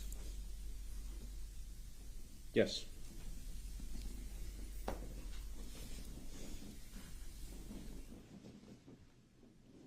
And the doctor above that psychiatrist is a doctor labeled palliative care?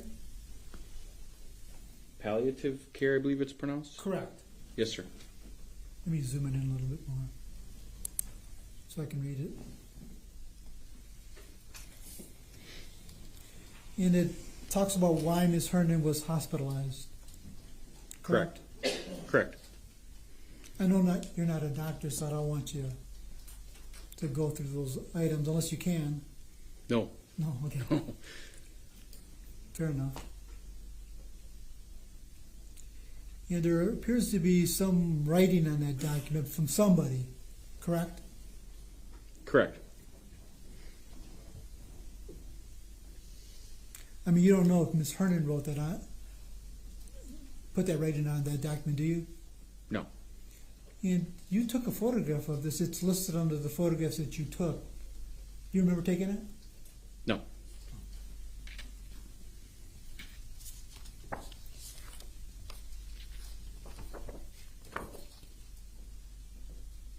I'm showing you it's marked as Defense Exhibit 543, page 28.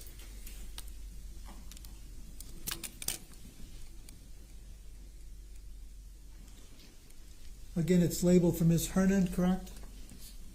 At the Yes. top? Yes. And it talks about the number of, do you know what these words, it says nifedipine, these other words I can't even pronounce, but at the bottom of alprazolam, do you know what those are? No. I mean, it appears to be medication because it says it's a medication list, but I don't know anything about those or what they are. Again, there appears to be some writing to the right of that, correct? Like somebody wrote on those documents, Correct. or that document in particular. Correct. I mean, you don't know if Ms. Hernan wrote that on there or someone else, correct? Correct.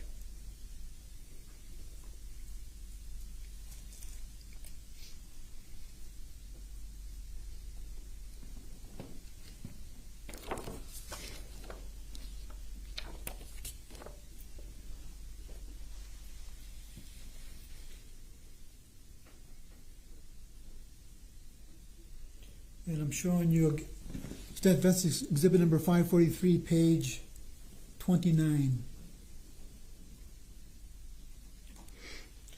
Do you see page 29 in front of you? Yes, sir. Again, it gets directed to patient Hernan Lynn A, correct? Correct. And again, it appears to be more medication, correct?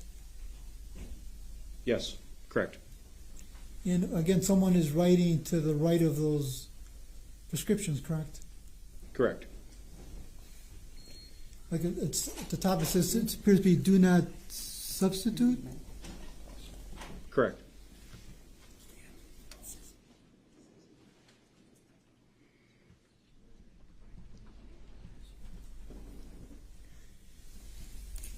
And over here it's highlighted stop taking, correct? Correct. And then to the right of that there's some writing, my BOP stop taking September 28th, or 9/28, correct? Correct. I mean, it seems to suggest my blood pressure stopped taking, correct? Oh, you don't know. I'm not certain what BP would stand for in this case. And then it talks about follow-up information, correct? Correct. And it seems to indicate that Ms. Hernan is supposed to have a follow-up examination with Dr. Abdullah, correct, on Thursday, October 4th. Correct.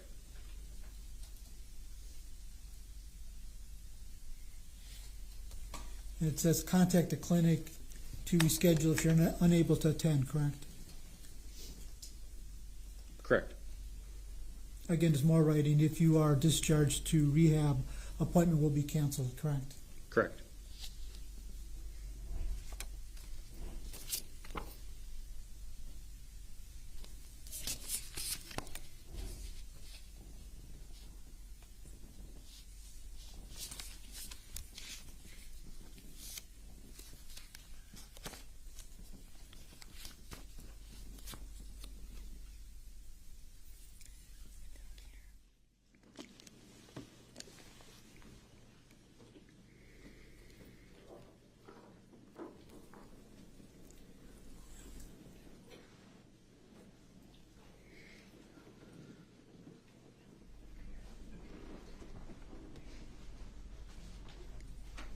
directing you to the bottom. It says referral details. Do you see that? Yes. And directly to the right of the document at the bottom says type. It says home health care, correct? Correct.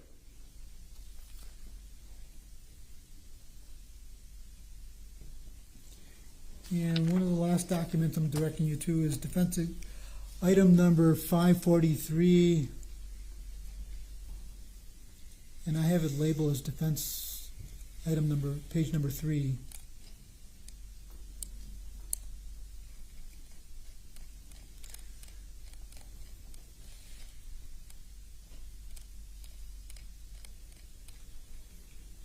And that's not it. Let me double check it. Can you not publish this? Thank you.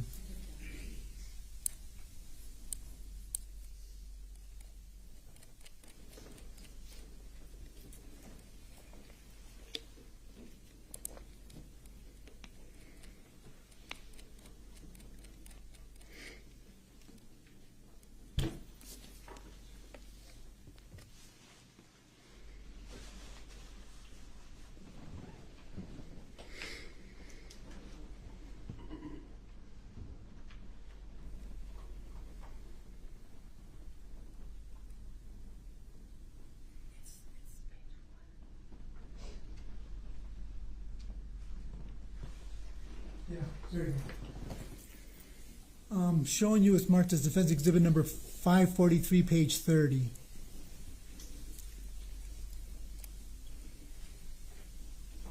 you have it in front of you? Yes, sir. It's on the screen. Thank you, Judge. Again, this refers to Hernan Lynn A., correct? Correct.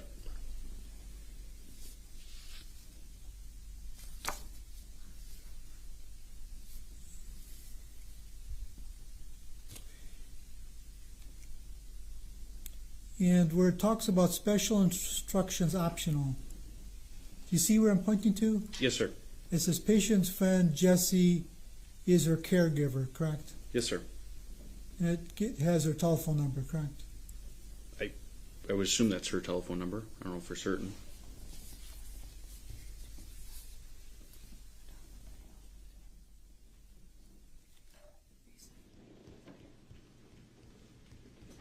And above that, special instructions, it says reasons for home care, correct? Yes. And could you read that to the jury? Why? What does it state on that document? Recent 2-week hospitalization for abdominal pain with nausea, vomiting, and diarrhea, and setting of 4-year history of inability to tolerate full meals and foods, treated for CDIFF and electrolyte imbalances, deconditioned from baseline. You want me to continue? I'm sorry. No. Okay.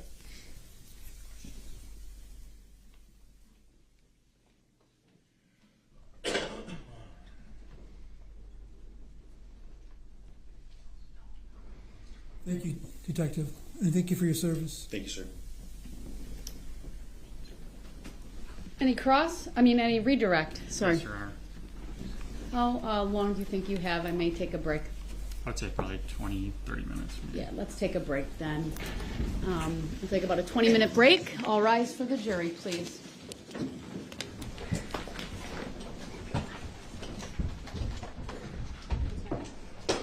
Minutes, so 35, 34 to be exact.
Thank you, everyone. Please be seated. And thank you for your patience, ladies and gentlemen of the jury, as we were just problem solving a technical issue. So I appreciate your patience. Attorney Crawford, then, do you have redirect? Thank you, Your Honor.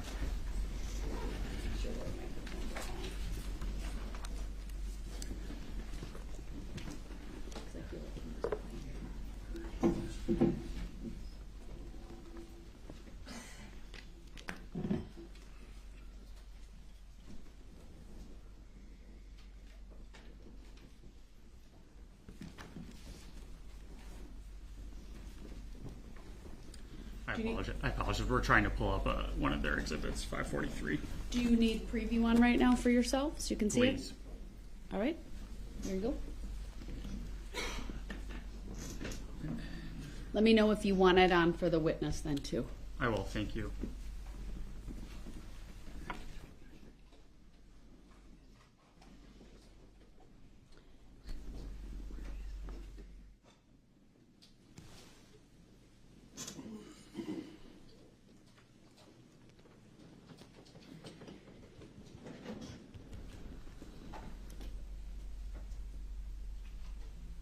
Detective, do you have anything up on your screen right now? No, sir. Okay. I just clicked it. Thank you.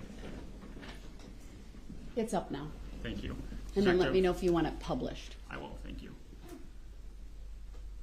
Detective, we're looking at Exhibit 543, page 19. Do you recall being shown this exhibit earlier? Yes. Okay. And actually, Your Honor, I would ask that this be published, please.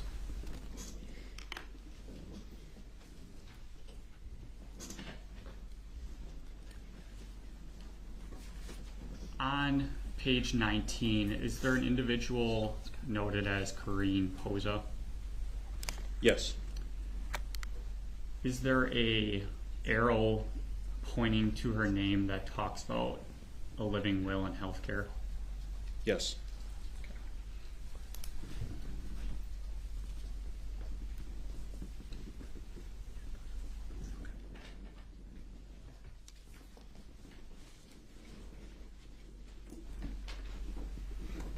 Now we're looking at page 20 of Exhibit 543 as well. Again, you were shown this picture previously. Yes, sir. This was a picture that talks about the Department of Health and Social Services, correct? Correct. On the bottom of that, I don't know if it's easy for you to see or not, is there talk about an expiration date on the bottom? There is. What is that date? November 1st, 1997. Okay. And additionally, on the top left, can you give me the date on the top left?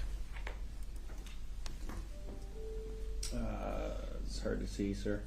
Okay. We're going to try to zoom in for you to Please. help that out. October 1985. Okay. And then as well, on that same sheet, the fourth line down, does it talk about laws of 1981? Yes. Given all of that information, would it be fair to say that that document was older? Objection, speculation. Overruled. He may answer. Yes.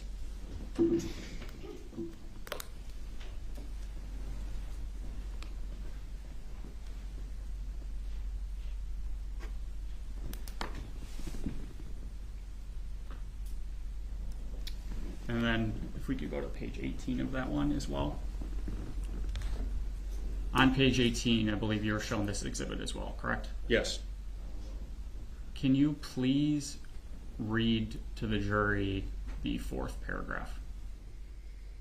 Rest of name, dates, etc. to remain the same on living will and will, both originals and lockbox number 514, BMO Harris Bank, 1580 East Moreland Boulevard, Waukesha, Wisconsin, 53186. Advisor Mr. Diaz, 262-544-8780. Okay, thank you.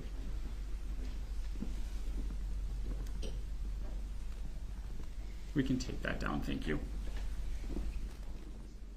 I'll leave preview up so that you all can see, and then let me know if it needs to go to the witness or to be published.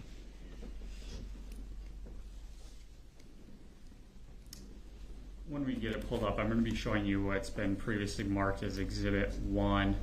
And I believe you were actually shown a portion of this exhibit as part of 543 as part of the notepad that would have been taken on this October 3rd date. As part of Exhibit 1, towards the middle or towards the bottom, is there discussion about a hospital? Yes. Can you discuss the contents of that hospital discussion? It appears to notate a phone number which can be utilized to reach a scheduling desk at the hospital. And then there's reference to they, which then in parentheses has hospital, which appears to designate who they is, referring to if that facility needs an original living will and where it can be located. Okay. It also lists Corrine on this page as well with a phone number.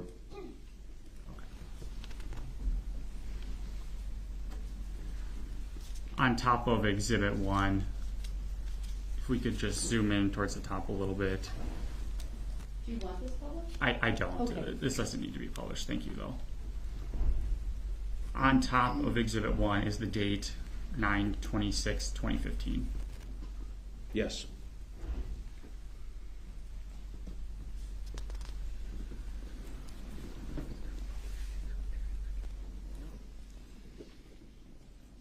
Again, you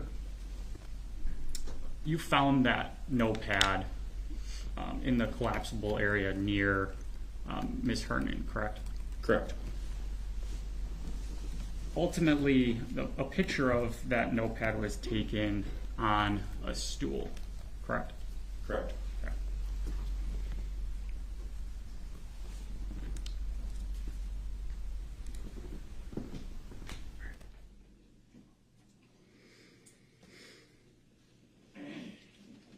Detective Loberg, you were shown a lot of scene photos, and there was questioning of whether or not you actually took those photos. Do you recall that? Correct.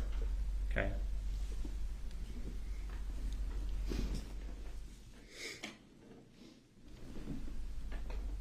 Your Honor, can we take this off preview briefly? Thank you. You took several scene photos on this date that were not published or moved into the exhibit, correct? Correct. In a minute, we're going to pull up all of those photos to help refresh your recollection, okay? Okay.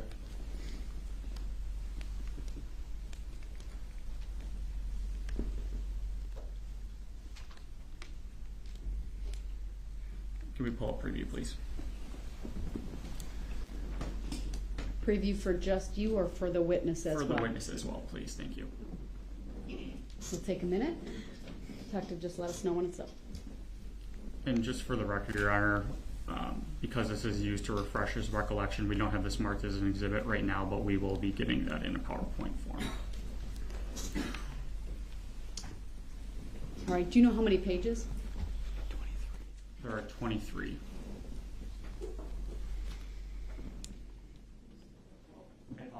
Yeah. 23 pages or photos? Correct. Can you see anything on your screen yet? Yes, sir. Okay. What are we looking at in this first page?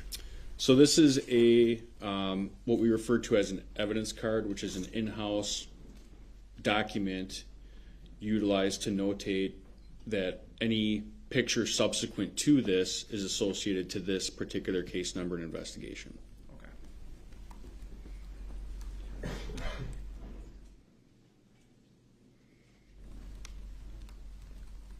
Did you take roughly 36 photographs on this date? I would say that's probably accurate. Okay. Looking at this photo right now, I believe that's already been moved in as an exhibit, correct? Yes, sir. Okay. This third page of this You took this photo, correct? Yes, sir.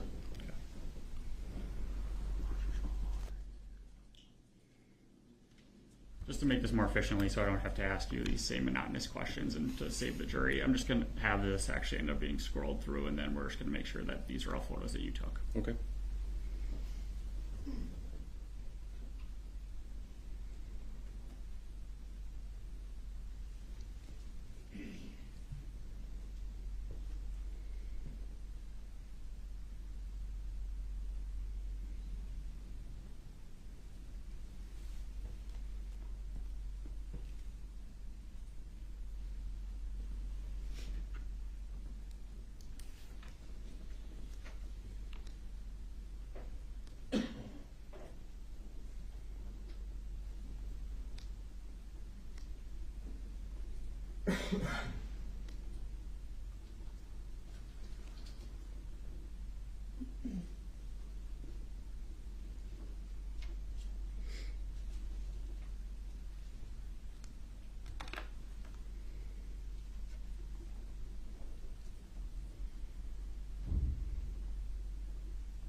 All right, Detective, have you had a chance to review all those photos? Yes, sir. Does that help refresh your recollection of the photos that you would have taken on this date? Yes. Perfect. You were questioned about some of the photos, again, by Attorney Galaviz previously about some photos that were taken that you didn't recall. Do you remember that? Yes. All right, I'm going to have...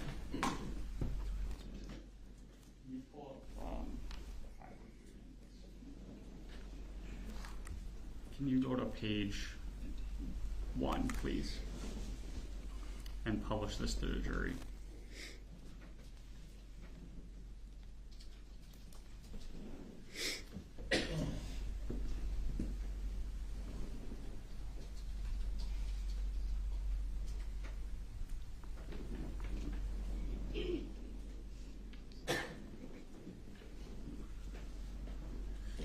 Unfortunately, that delay will always be there for the jury box. I know there's the 2 monitors you all can see, but just give me a thumbs up when, all right, lots of thumbs up. Go ahead. So first page on Exhibit 543, was that a picture that you had taken in that refresh recollection? No. Okay. Can we go to page?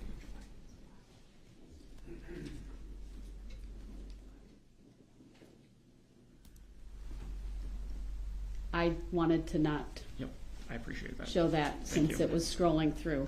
Thank you. Let me know when you're on the one you want. We're ready. Thank you. Next time you're going to scroll, give me a heads up so I need to stop the publish. Okay. All right, thank you. This is Exhibit 543, page 5. Is this picture part of the photos that you had previously taken as part of that refresh memory? No. Okay, page 6. Apologize, that was not the right one. That's not the one you wanted, right? I All right. apologize.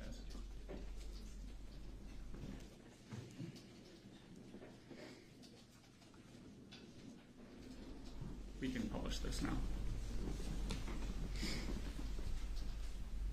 Again, same question. Is this part of a picture that you would have taken on this date? No. All right, can you take that off, please? And then we're going to turn to page 15 of 543. And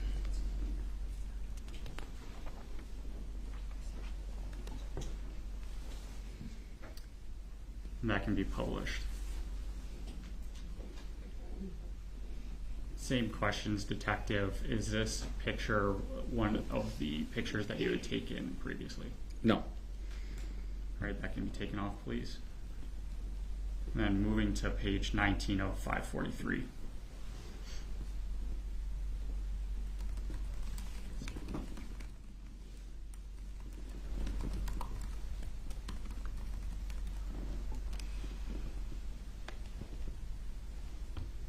This is page 19 of Exhibit 543. Was that a picture that you had taken? No. Moving to page 20. Same questions, is that a picture that you took? No. Moving to page 21. Again, you talked about this notepad, but was that notepad part of the series of photos that you reviewed earlier to refresh your recollection? No. Same thing with page 22. Did you take this photograph? No. Page 23. Did you take that photograph? No.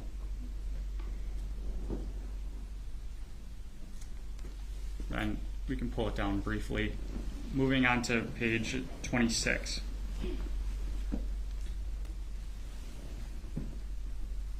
That can be published, please. Thank you.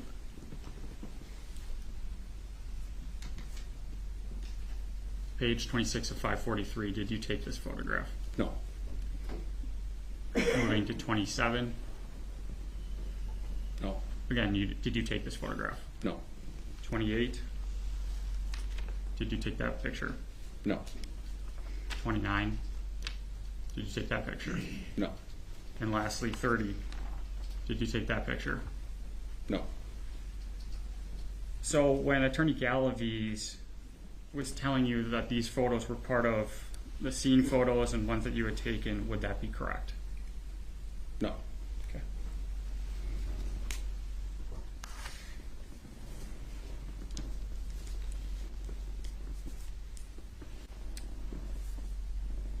When you were on scene in your investigation, was a suicide note ever found? No. If there was one found, would you have taken it? Absolutely. In your training and experience in your lengthy time as a detective, is it normal for suicide notes to be easily findable? Judge, I want to object as to what is normal when it comes to suicide. Sustained as to the form of the question. Again, in your training and experience and going to death scenes and suicides before, are suicide notes easily findable? Yes. Why is that? Well, I believe in interviews that we typically may conduct either at the scene or later on, there seems that some people who commit that act have some sort of remorse as well, or the desire to let someone else know why they had the motivation to do what they did. And so typically it has been my experience that if those notes are present, they are within the absolute immediate area of the actual decedent. Was that the case here? No.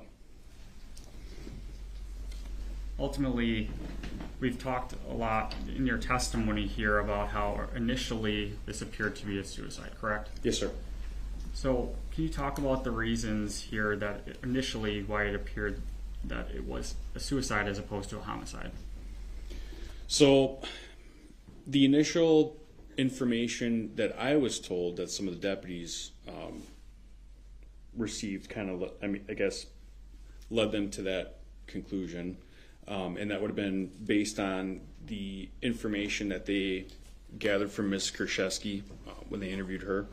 The other thing is that the manner in which the patient was lying with what appeared to be crushed medications present on her person, the lack of any signs of forced entry, the lack of any signs of or indications of a struggle, the lack of obvious signs of any trauma to the body.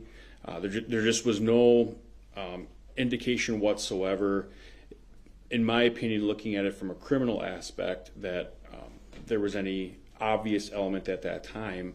And so that dictates the means in which that scene is processed.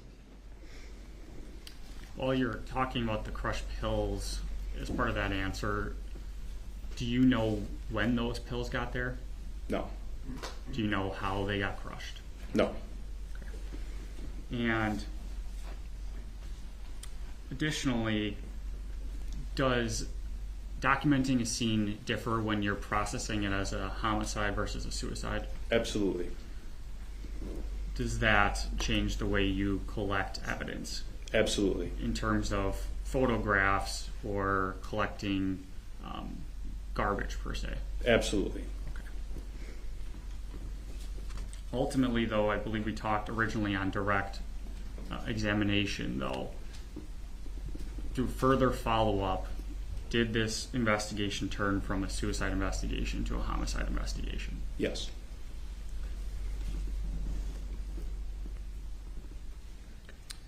Thank you, Detective. I don't have anything else. Right. Question, Judge. Go ahead.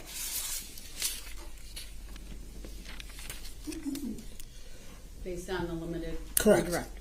Go ahead. So the photos I showed you a little while ago that I got from the DA's office, I got them from you. If you didn't take them, who was taking them? There would have been deputies on scene that would have had the ability to, but I'm not certain. So it's either you or other deputies on the scene that took these photos. I would assume so. Because the deputy medical examiner testified yesterday that 543, Defense Exhibit 543, page 1, was the photograph of Lynn Hernan's driver's license that she got from a deputy. That photograph. That she didn't take it. Objection, I don't recall that being her testimony. I believe she admitted that she actually took that photograph. Sustained is to the form of the question. Please rephrase. So, you know, the deputy medical examiner was taking photos, correct? I presume so. They usually do. You were taking photographs, correct? Yes. And apparently other deputies on the scene were taking photographs, correct? I don't know. Well, a lot of these most all these photographs I showed you were photographs taken on the scene, correct? Yes. And you didn't see me on the scene, correct? No.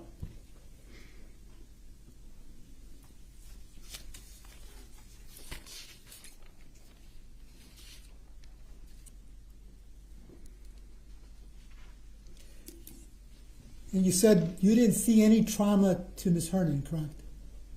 Correct. You didn't see any trauma to her neck, correct? Correct. Any trauma to her mouth, correct? I believe there was some minor bleeding, but otherwise, no. So you saw bleeding in her mouth. I believe there was. You verified that was bleeding in her mouth.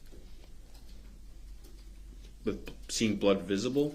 Visible on her mouth, I should Yeah, say. you verified that was blood in her mouth. Objection, I think this is getting outside the scope of redirect. It is. Sustained. Move on.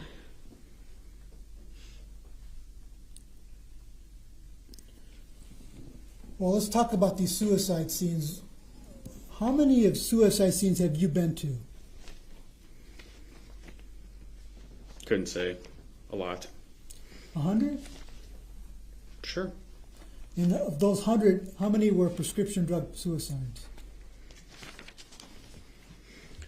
Well, typically, let me word it this way. That's a determination made by the medical examiner. And so if I have no further investigation into the matter, I may not receive a final disposition. I may suspect or have a professional opinion as to a cause, but I may not always know for every single death investigation what the final cause of death was. Well, when you got on the scene where you suspected it was a prescription drug suicide, how many were those?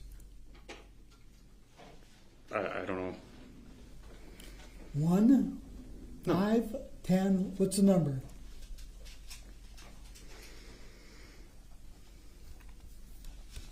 $100? I don't know. I don't know. You investigated 100 prescriptions. Don't know.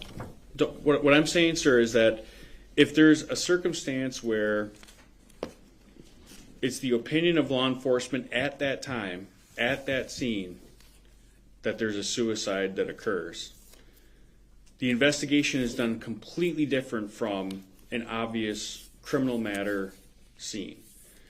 And so if there's no information gathered after the processing of that scene to indicate that there's a criminal element and it remains a suicide, for example, I may not have any further involvement in that case at that point, and therefore I'm not ultimately looking for what the final disposition is of that investigation done by the medical examiner, for example, because at that point I wouldn't have any further involvement anyways.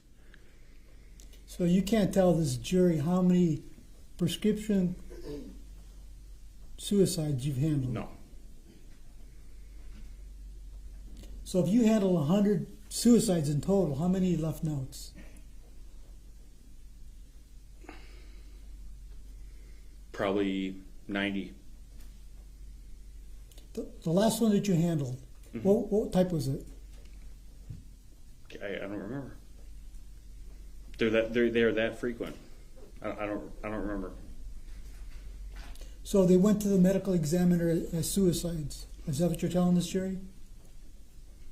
What I'm saying is that that ultimate determination is made by the medical examiner. I guess the maybe an easier way to explain it is that the medical examiner has different agenda or different objective, different investigation to conduct when they're there and subsequent to that, as opposed to what I have, for example.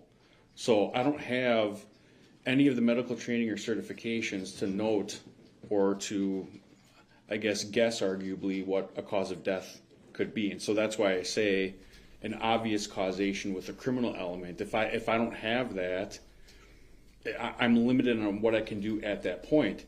And so although the crime scene itself and the processing and the handling of the crime scene itself is extremely important, it's also not the only investigative tool.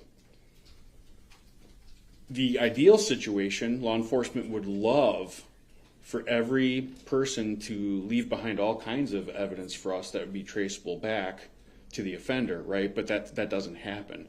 And so all we can do is at that point, at that moment in time, that picture in your head. Detective, do you remember what I just asked you? So that's what I'm explaining is in the end, I don't, maybe I'm misunderstanding your question. I'm understanding it as how many of them turn out to be a drug-related overdose, correct? Oh, prescription drug-related overdose. I don't know. I don't make that determination as to what that cause of death is. So what I'm saying is if it's not a criminal investigation at that time. Well, suicides are not criminal. Right. That's what I'm saying. But I'm just asking you in general. What I'm saying, sir, is if there's no criminal element to that death investigation at that time, right then and there would be no reason for me to ultimately continue to watch that investigation as it proceeds through the medical examiner and there's a final determination of a cause of death. There would be no reason. And so there's times when if it's not ultimately determined to be a homicide, for example, industrial accident, whatever you want to use, there's no, I may not receive a final disposition as to what that death investigation, what the cause of death is, because it's not criminal in nature. So there's no reason for me to continue to follow that. And so it's hard for me to give you that number because I don't always get the disposition of what it is. I may assist. I may be the lead investigator. I don't know. It all depends. And you can't tell this jury the last time you investigated a suicide? No.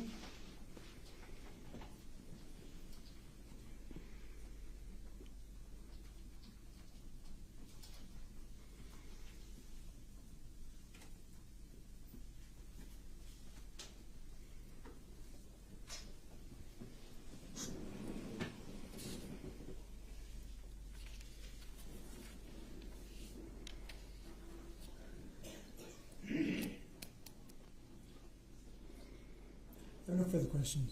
Is there any redirect? No, thank you. All right, thank you. Detective, you may step down. Thank you. Be released from this subpoena. Is he under a defense subpoena? No, Judge, you may excuse. All right, thank you. Thank you. Thank you. Thank you.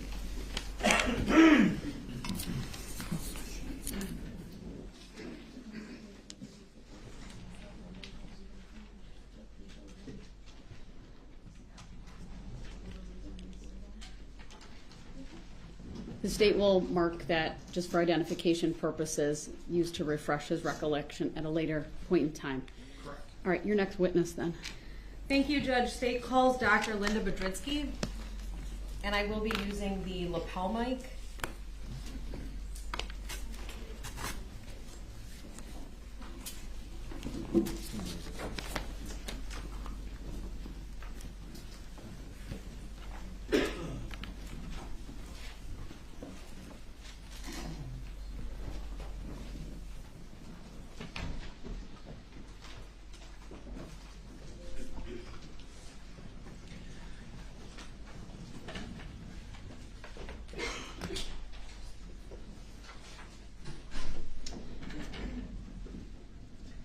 Good morning, Dr. Biedrzycki. If you would please make your way to the witness stand, which is at the front of the courtroom, up one riser. When you get there, please remain standing.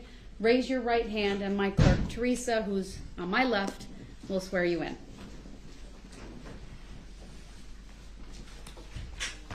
Do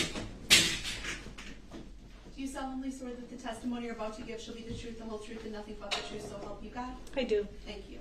Thank you. Please be seated.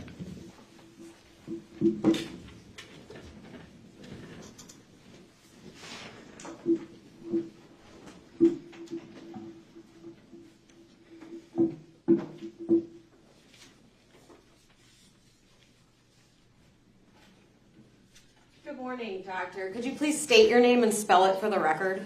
Lynda Biedrzycki, Lynda Biedrzycki.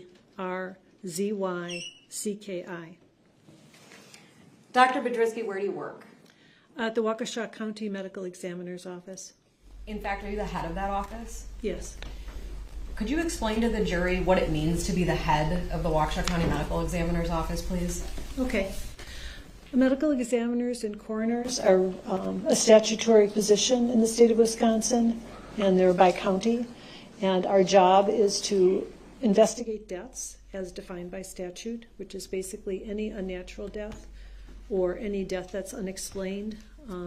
That would include accidents, homicides, suicides, or deaths is again unexplained. We don't know which category they may fall into. And we investigate those deaths and may include performing an autopsy and laboratory studies to help with that investigation and certify those deaths. So that's our statutory responsibility. I am the head of the office, so I'm the administrator, but I'm also a forensic pathologist, and I perform the autopsies. Would it be fair to say that you are an arm of law enforcement? No. Okay. Could you please clarify that for the jury? I'm a physician. I practice medicine. And the kind of medicine I practice has to do with the identification of causes of death and unnatural death. That's my training and background. I have no law enforcement training at all. And I do work with law enforcement. I also work with public health. I work with people who have an interest in understanding cause of death. But I don't work for the advocacy system, the law enforcement system. So that would include the DA's office. You're not an arm of the DA's office either? No. Would it be fair to say that you're a totally independent department in the county? Yes. Does that mean that you have to, as an administrator, handle things like the budget for the department? Yes. Budget, personnel, those kind of things. Okay. Based on your role, does that mean that you're often assisting many different types of parties in understanding a cause of death determination you've made? Yes. Does that sometimes include law enforcement? Yes. Does it sometimes include attorneys from the DA's office? Yes. Does it sometimes include defense attorneys? Yes. Okay. I want to show you what's been marked as State's Exhibit 33, and it's going to appear before you on your screen. And Madam Clerk, we are all set. And I'm going to have our paralegal, April, just scroll through that multi-page document, and I just want you to take a look at it.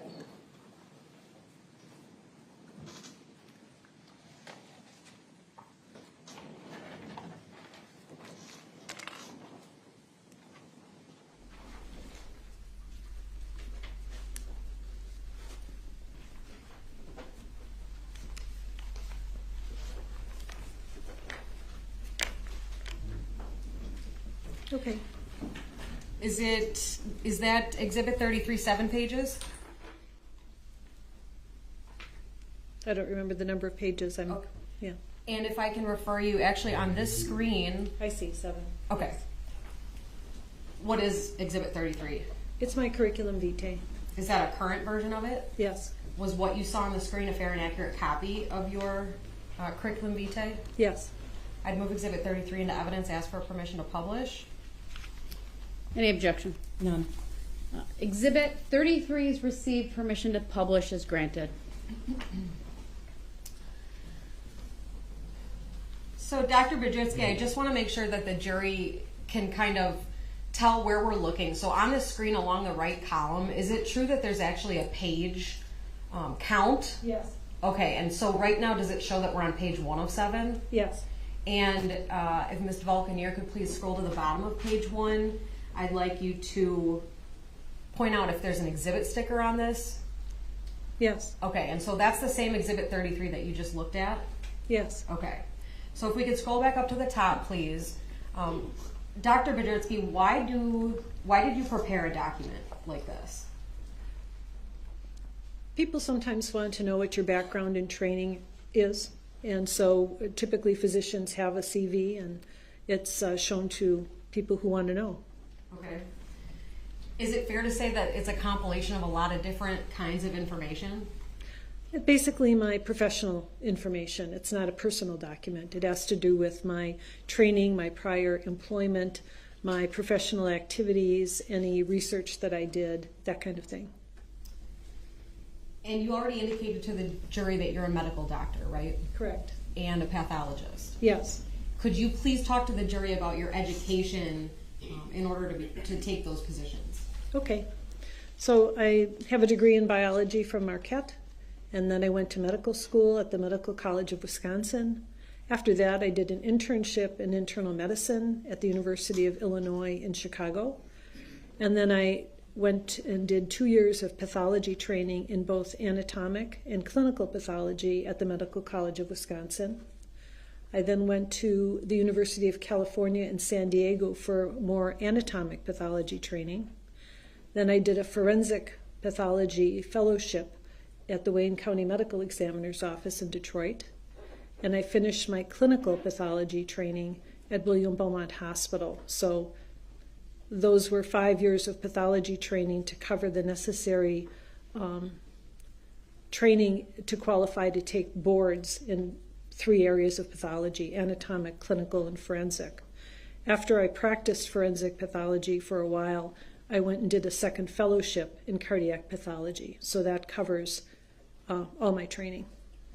And maybe let's back up for a moment. Could you please tell the jury what is pathology? Pathology is the study of disease, and so that covers pretty much everything. Covers all kinds of things that happen to the human body, from infections to cancer, and in forensic, now we're adding injury. Okay. How long ago was that 5 years of pathology training that you just testified about? I finished all my training except for the cardiac part in 1986. Okay. Have you been working in the field of pathology since that time? Yes. Could you please, and Ms. DeValcanier, if we could scroll to the middle and bottom of page 1, Dr. Biedrzycki, could you please talk to the jury about your certifications after that period of training in pathology, please? So it says I'm certified by the American Board of Pathology in anatomic, clinical, and forensic pathology. So that's the national certification agency for doctors. I mean, there's an American Board of Medicine, an American Board of Surgery, and there's an American Board of Pathology. So that's the board that I'm certified by, and I'm certified by demonstrating adequate training. Like I have to, in the application says, how many autopsies did you do, and how many clinical chemistry tests did you do, and did you spend enough time doing this, that, and the other thing. You have to qualify, and then you take the exams in those 3 areas. And at the bottom of page 1, fair to say that that outlines all of the experience in pathology you had since that time? No, I think it goes to the next page. Oh, okay. But it's the beginning, at least. Professional experience. Let's see. I don't know how to explain this. I'm not sure the CV is the easiest way to explain it. I mean, my first job was in Pontiac, Michigan at the Oakland County Medical Examiner's Office. Then I came to Waukesha in 1990, and I spent 3 years here as the medical examiner. At that time, I moved to Boston to do my cardiac pathology fellowship. Well, after my fellowship, I was on staff at the hospital at Brigham and Women's, and I also worked at the medical examiner's office in Boston. So I did both of those things. I came back to this area, my family is here, and worked at the Milwaukee County Medical Examiner's Office, and then I came back to the position I have now in 1998. So I was continually employed, but I went to a few places. Have you been the head of the medical examiner's office here in Waukesha since 1998? Yes. Okay. Do you do any teaching, doctor? Yes. And have you throughout your history as a pathologist? Yes, a lot of teaching. Most of the places that I have been employed at, there was either teaching, almost always, of law enforcement and community training. I was a professor. I'm an adjunct professor at the medical college now, and I train residents and fellows. I was a full faculty member both at Harvard and when I was in Boston, and at the medical college when I worked in Milwaukee. Okay. The next page.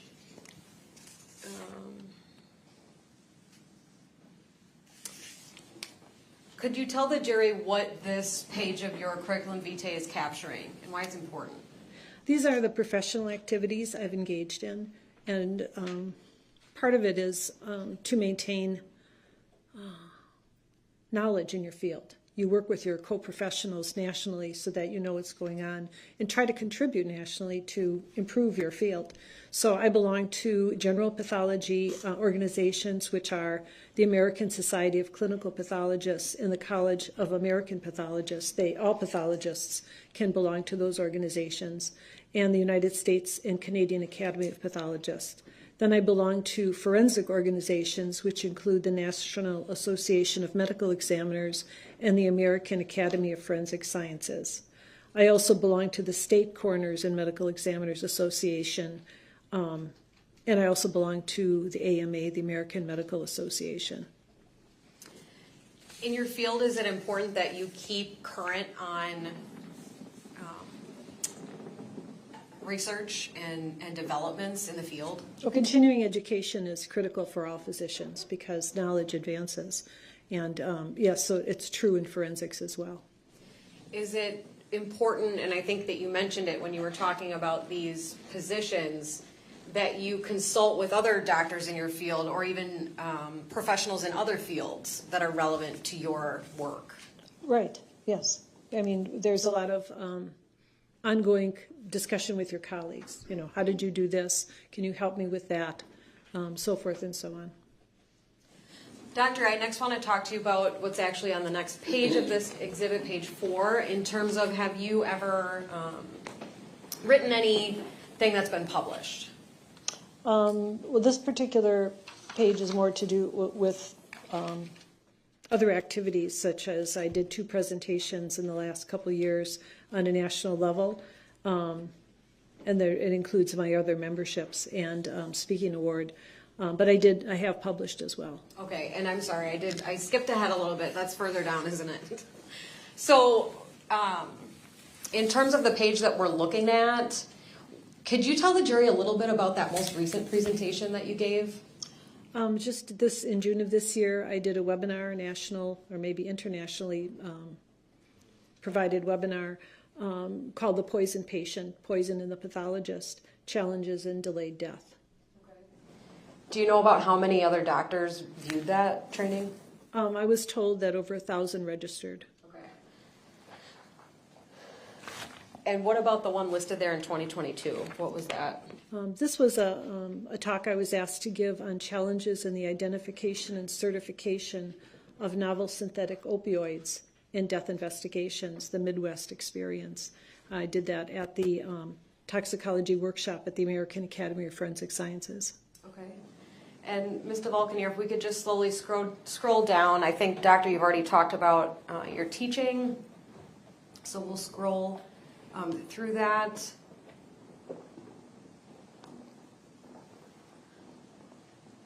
sorry, scroll up a little bit to mid-page 5. Dr. Biedrzycki, is there anything on this page that jumps out you think relevant for this case that you'd like to talk to the jury about?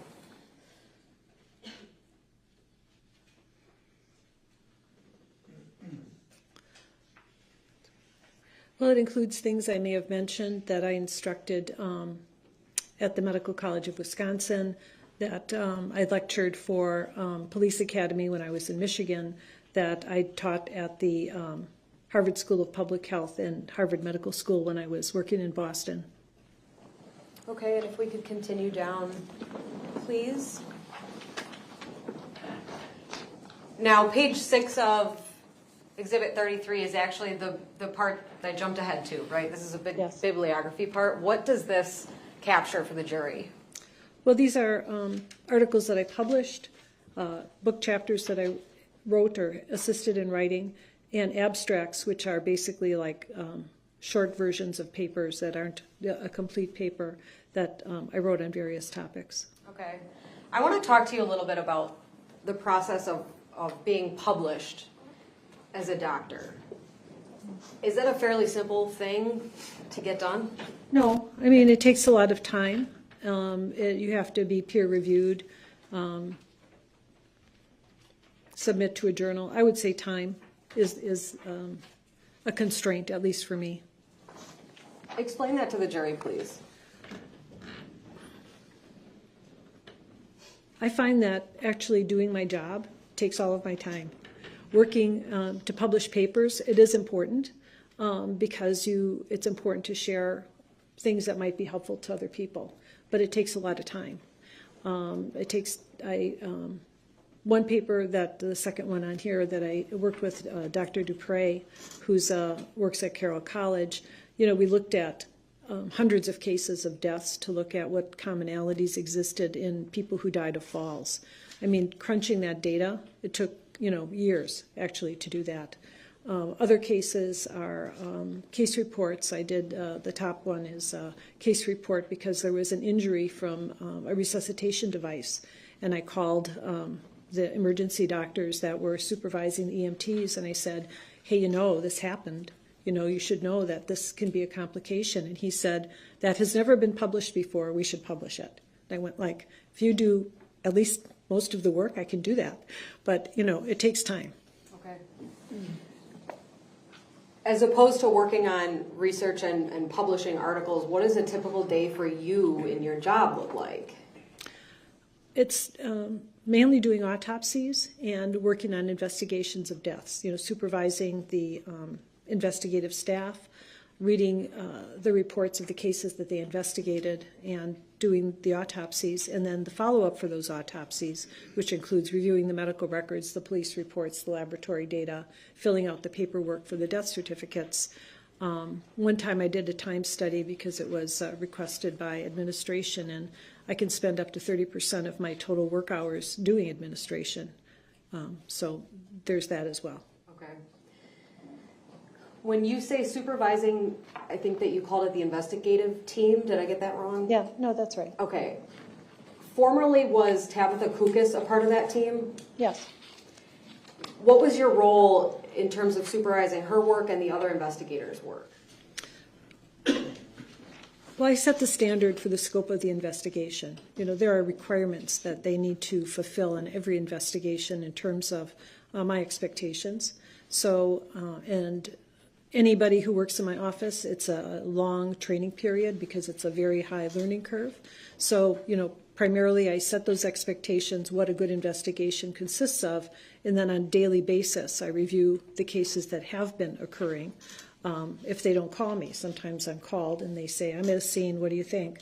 And so I might have input at that time. But, as the head of the office, I'm responsible for the work of the staff, and so that's what I mean.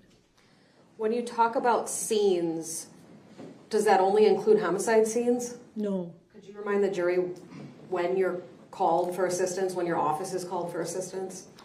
Any death that's outside of a facility requires a call to our office, and usually a response, although sometimes we are not responding at this time. After COVID, we had to change our response because I don't have enough staff. So if a case looks natural and I have enough information about the scene from phone information from people at the scene, my staff may not respond, but otherwise they responded to everybody who died outside of a facility all the time, and most of those are not homicides.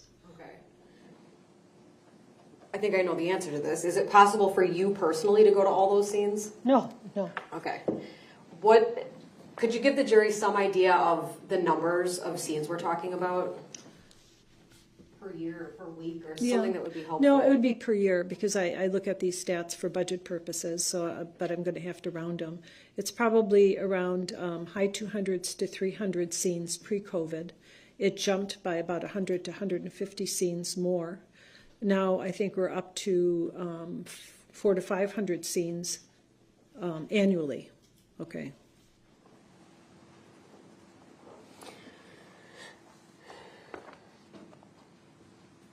Is that investigative team important in order for you to be able to do the work you need to do? Yeah, I can't go to all the scenes. I'm the doctor, I do the autopsies. They can't do the autopsies, they go to the scenes. It's like I often view it as a relationship of a doctor and a nurse. They're the paraprofessionals that I'm responsible for, that but work under my direction, basically. Fair to say they're kind of the eyes and ears for you in terms of the scene? Absolutely. Okay. But have you been to scenes before yourself? Oh, yeah. Okay. In your experience, even just here in Waukesha since 1998, fair to say that you've seen and analyzed many, many death scenes? Yes. Right now, our office, well, I don't know. I think of it in terms of death certificates signed because that's the ultimate responsibility. Our office signs something like 500 death certificates a year. How many doctors or pathologists are working in your office? One other full-time and one less than half-time. Okay. So all of those death certificates are signed by one of the three of you, right? Correct. Okay.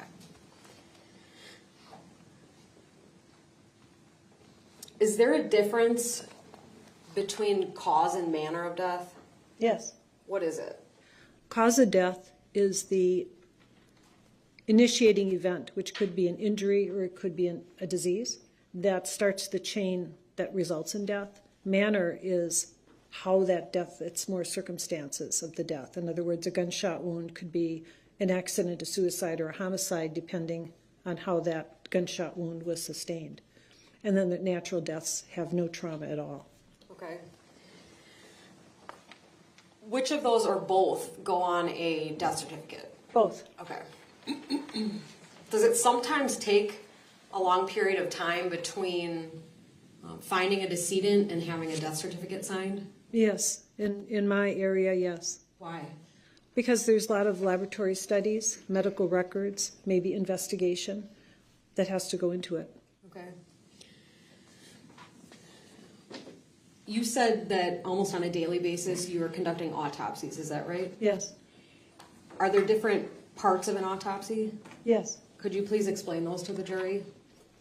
The first is the external exam, and I do that before the patient is altered. In other words, if a person comes in with clothes and medical devices attached, or even things that may have caused injuries, like there's a knife still in the body, I examine the body and document it at that point. Then the body is undressed, the medical devices are removed, and I do another examination looking for things that I couldn't see the first time, and looking at other marks of injury or disease. Then the internal part comes where we examine and make incisions to look at the internal organs, and we take body fluids and tissues for study and laboratory testing. Do you have a lab in the Waukesha County Medical Examiner's office? No. What lab do you use? Depends on the test. We have options for toxicology labs. We have options for laboratory testing like blood cultures or chemistries. I have a lab that does the slides, that cuts the slides so I can look at them under the microscope. So there's a variety of places that I might use. Okay. When you make a cause of death determination, do you need to consider more things than just your autopsy process? Yes. the cause of death, there are some causes of death that aren't even found at autopsy. One might be diabetic ketoacidosis, which is a chemical imbalance. An autopsy, well, I should say, the gross autopsy and microscopic autopsy won't do that, but the chemical tests I run will show that. So I guess the autopsy will show that, but I was thinking in terms of what I could see with my own eyes. Okay. What other types of information do you try to analyze if you can before ultimately concluding a cause of death? I need to know the investigation, the scope, how is the body found? What do we know about the person that died? What do we know about the most recent events about that person around the time of their death? So there's the history. There's what was seen, what was found at the scene. My eyes and ears. So that helps to fill in like how the person was found, and the autopsy and the laboratory testing. Okay. What about if you're able to have access to a decedent's medical records? Do you review those? Absolutely. We look, I think I mentioned that earlier, but yes, I do look at the historical data, the medical records, and also investigative information. Okay. I'm going to jump back a second to manner of death. What are the different options for manner? In Wisconsin, and this can vary state to state, but in Wisconsin, we're given 5 choices. It's natural, accident, homicide, suicide, and undetermined. Okay. What would an example of natural death be? A heart attack. Okay. What about an example of accidental? Blunt trauma from a motor vehicle accident. Okay. And all 5 of those manner of death types have you used in your work? Yes. Okay. Multiple times? Yes. Okay. Are there occasions when you find the need to consult with other professionals before finalizing a cause of death determination? Yes. Is that actually pretty common?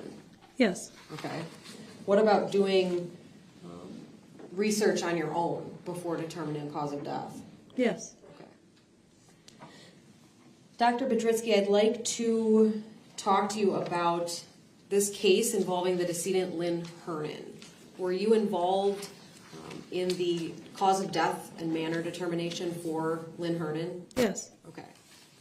First, I want to talk to you about the autopsy process. Now, did you conduct an autopsy on Ms. Hernan in this case? Yes.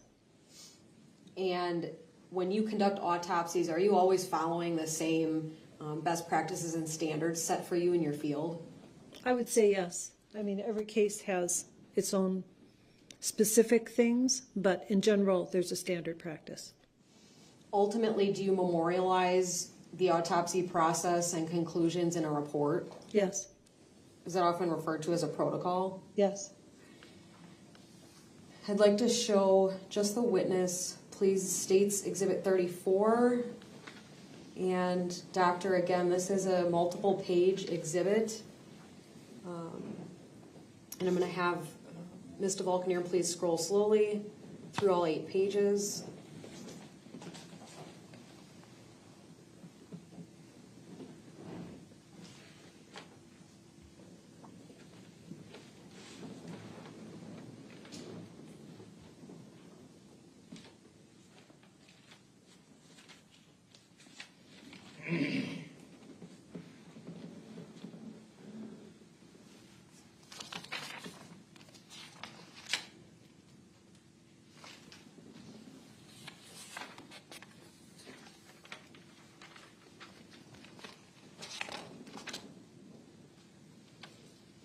And Dr. Biedrzycki, do you recognize Exhibit 34? Yes. What is it? It's the autopsy report I prepared on Lynn Hernan. Okay. Is it a fair and accurate copy of that? Yes. Okay. I'd move Exhibit 34 into evidence. I'm not asking for permission to publish at this point. Any objection to 34? No. Exhibit 34 is received. Now, this protocol, is that something that you can complete as soon as your autopsy is done? No, I take notes during the autopsy. I dictate from those notes, and then until I have all the other information, like the laboratory finding and my conclusions, then I finalize it. And is that what happened in this case, that you needed to wait to finalize this? Yes. Okay. In this case, did you specifically send any items to a lab for testing? Yes. When you send toxicology samples, do you always use the same lab? No, I use one of two labs. In 2018, I don't know if I only used one or two labs. I primarily use a lab called NMS for most of my cases, but sometimes, at least now, I send some cases to the State Lab of Hygiene. Okay. If you needed a more comprehensive report, which lab would you pick? NMS Okay. Where is that lab located? in Pennsylvania. In this case with Ms. Hernan, did you send samples to NMS labs? I did. Actually, multiple times? Yes. Okay. I'd like to show the witness, please, Exhibit 35. And again, Dr. Biedrzycki, is there something on your screen? Yes. Okay, great. I would just have Ms. DeValcanier please slowly scroll through the 14-page exhibit.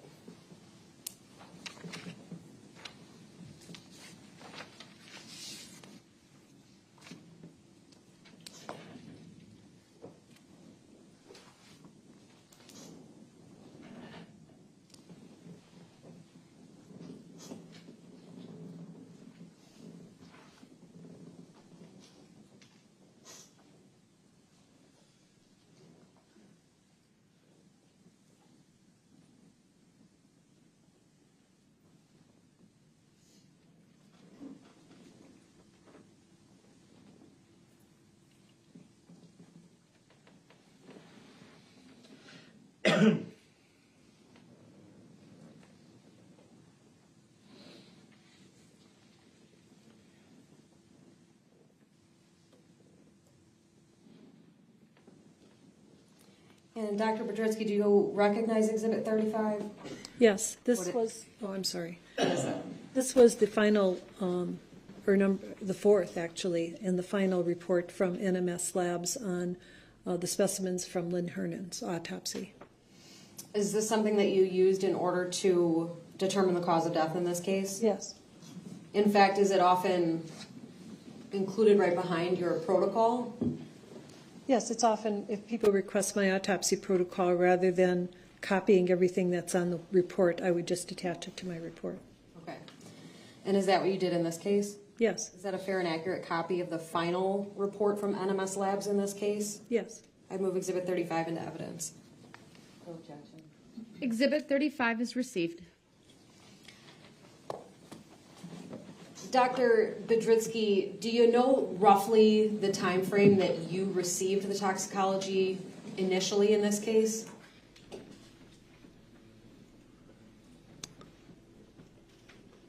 I think it was possibly November after I did the autopsy in September or in October. Okay.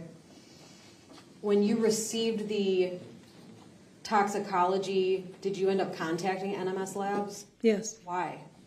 Because there was a substance that I was an unusual finding that I hadn't seen in a report from their facility before. It was called tetrahydrozoline. Why did you contact the lab about that? I wanted to know specifically if there was more testing that should be done.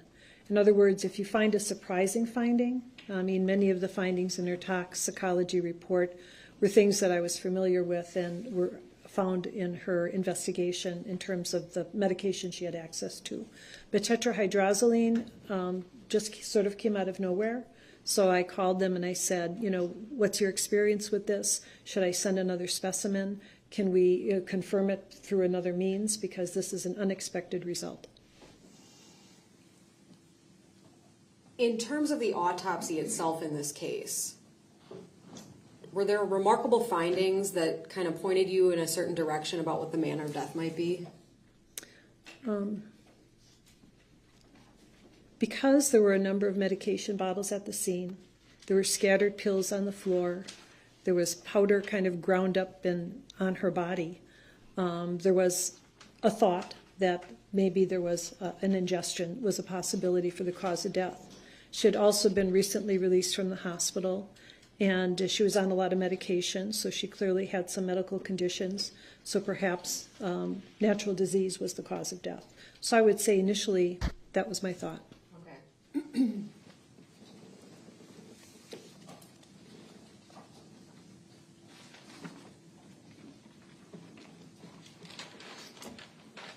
Ultimately, Dr. Biedrzycki, if we could, Ms. DeValcanier could flip back to Exhibit 34, please. When did your protocol get finished in this matter? Sometime after I determined the cause of death. So the death certificate would be signed first, then it's just the paperwork of including all your data and proofreading the report and signing it. And Ms. DeValcanier, if we could please show the witness Exhibit 36. Dr. Biedrzycki, this is a single-page exhibit. Do you see it on the screen before you? Yes. What is it? This is a cause of death letter that we send because death records are not available in general to everybody. Only, next of kin typically, it's a vital record.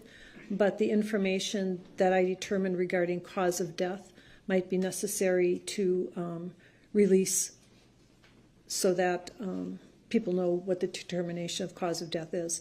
So it's basically a short form saying that. So this is a letter I constructed, or the office constructed, based on what was on the death certificate of Lynn Hernan regarding the cause and manner of death and how the injury occurred. What's the date on this exhibit? September 27th, 2019. And remind the jury when you did the autopsy? October 4th, 2018. So fair to say a lot of time passed between the autopsy and your determination in this case? Yes. Is that common? This long, not common, but there were 4 different submissions for toxicology, and I wanted to be very sure, based on what my final determination was, that I had not failed to consider any further or new information. And is Exhibit 36 a fair and accurate copy of the letter your office produced in this case?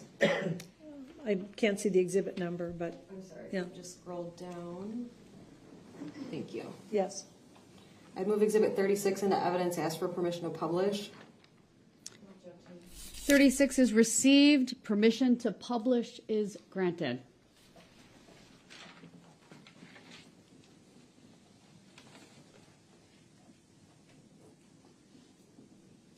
There's a little bit of a delay, so I just want to make sure that it's in the jury box before we continue.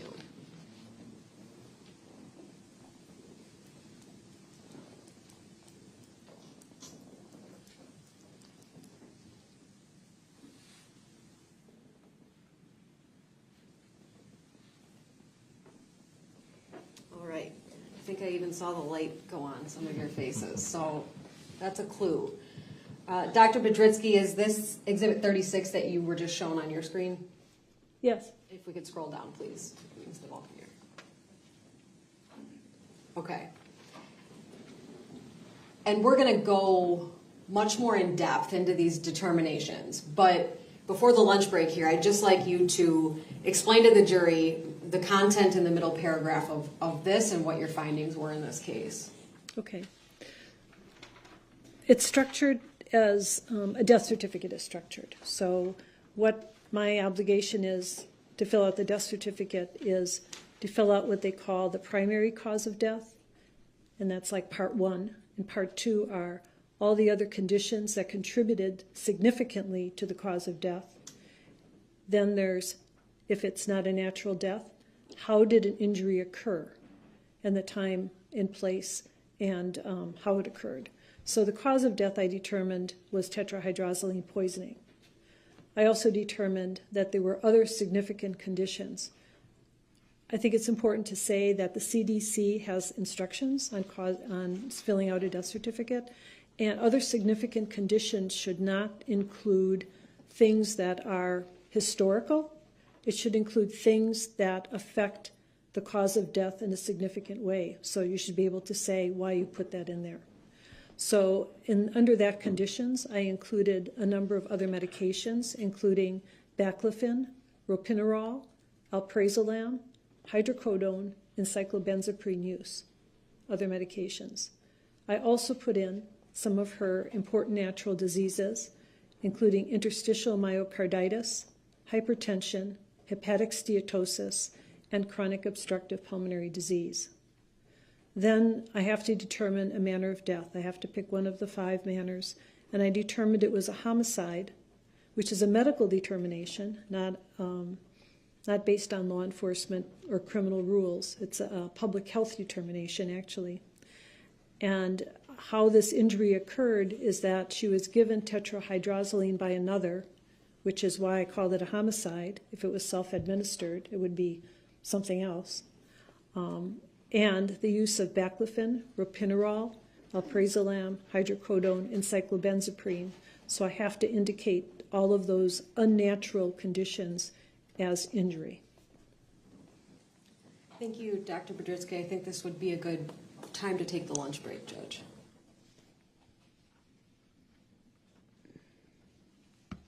All right, I agree. Thank you for stepping at a logical point. So you can just remain seated, Dr. Biedrzycki, for the moment. Ladies and gentlemen, I know you've heard my instruction. I'm going to paraphrase it right now. In a nutshell, you may not begin your deliberations. You may not discuss this case with among yourselves or with anyone else. You can't do any research. Avoid watching any news reports, reading any news reports, listening to any news reports, talk shows, or coverage, as you know, due to the live stream in this case. Don't research anything you think might be helpful to you in understanding the issues presented. And if you see any of the parties, the lawyers, the witnesses, as you know, they will avoid you. You need to avoid them. It's not to be rude. It's one of the rules. But if you see them and they are talking about the case, just keep going. Do not listen to any conversations about the case. And do not communicate with anyone in any way, whether electronically, whether in person, whether on a phone.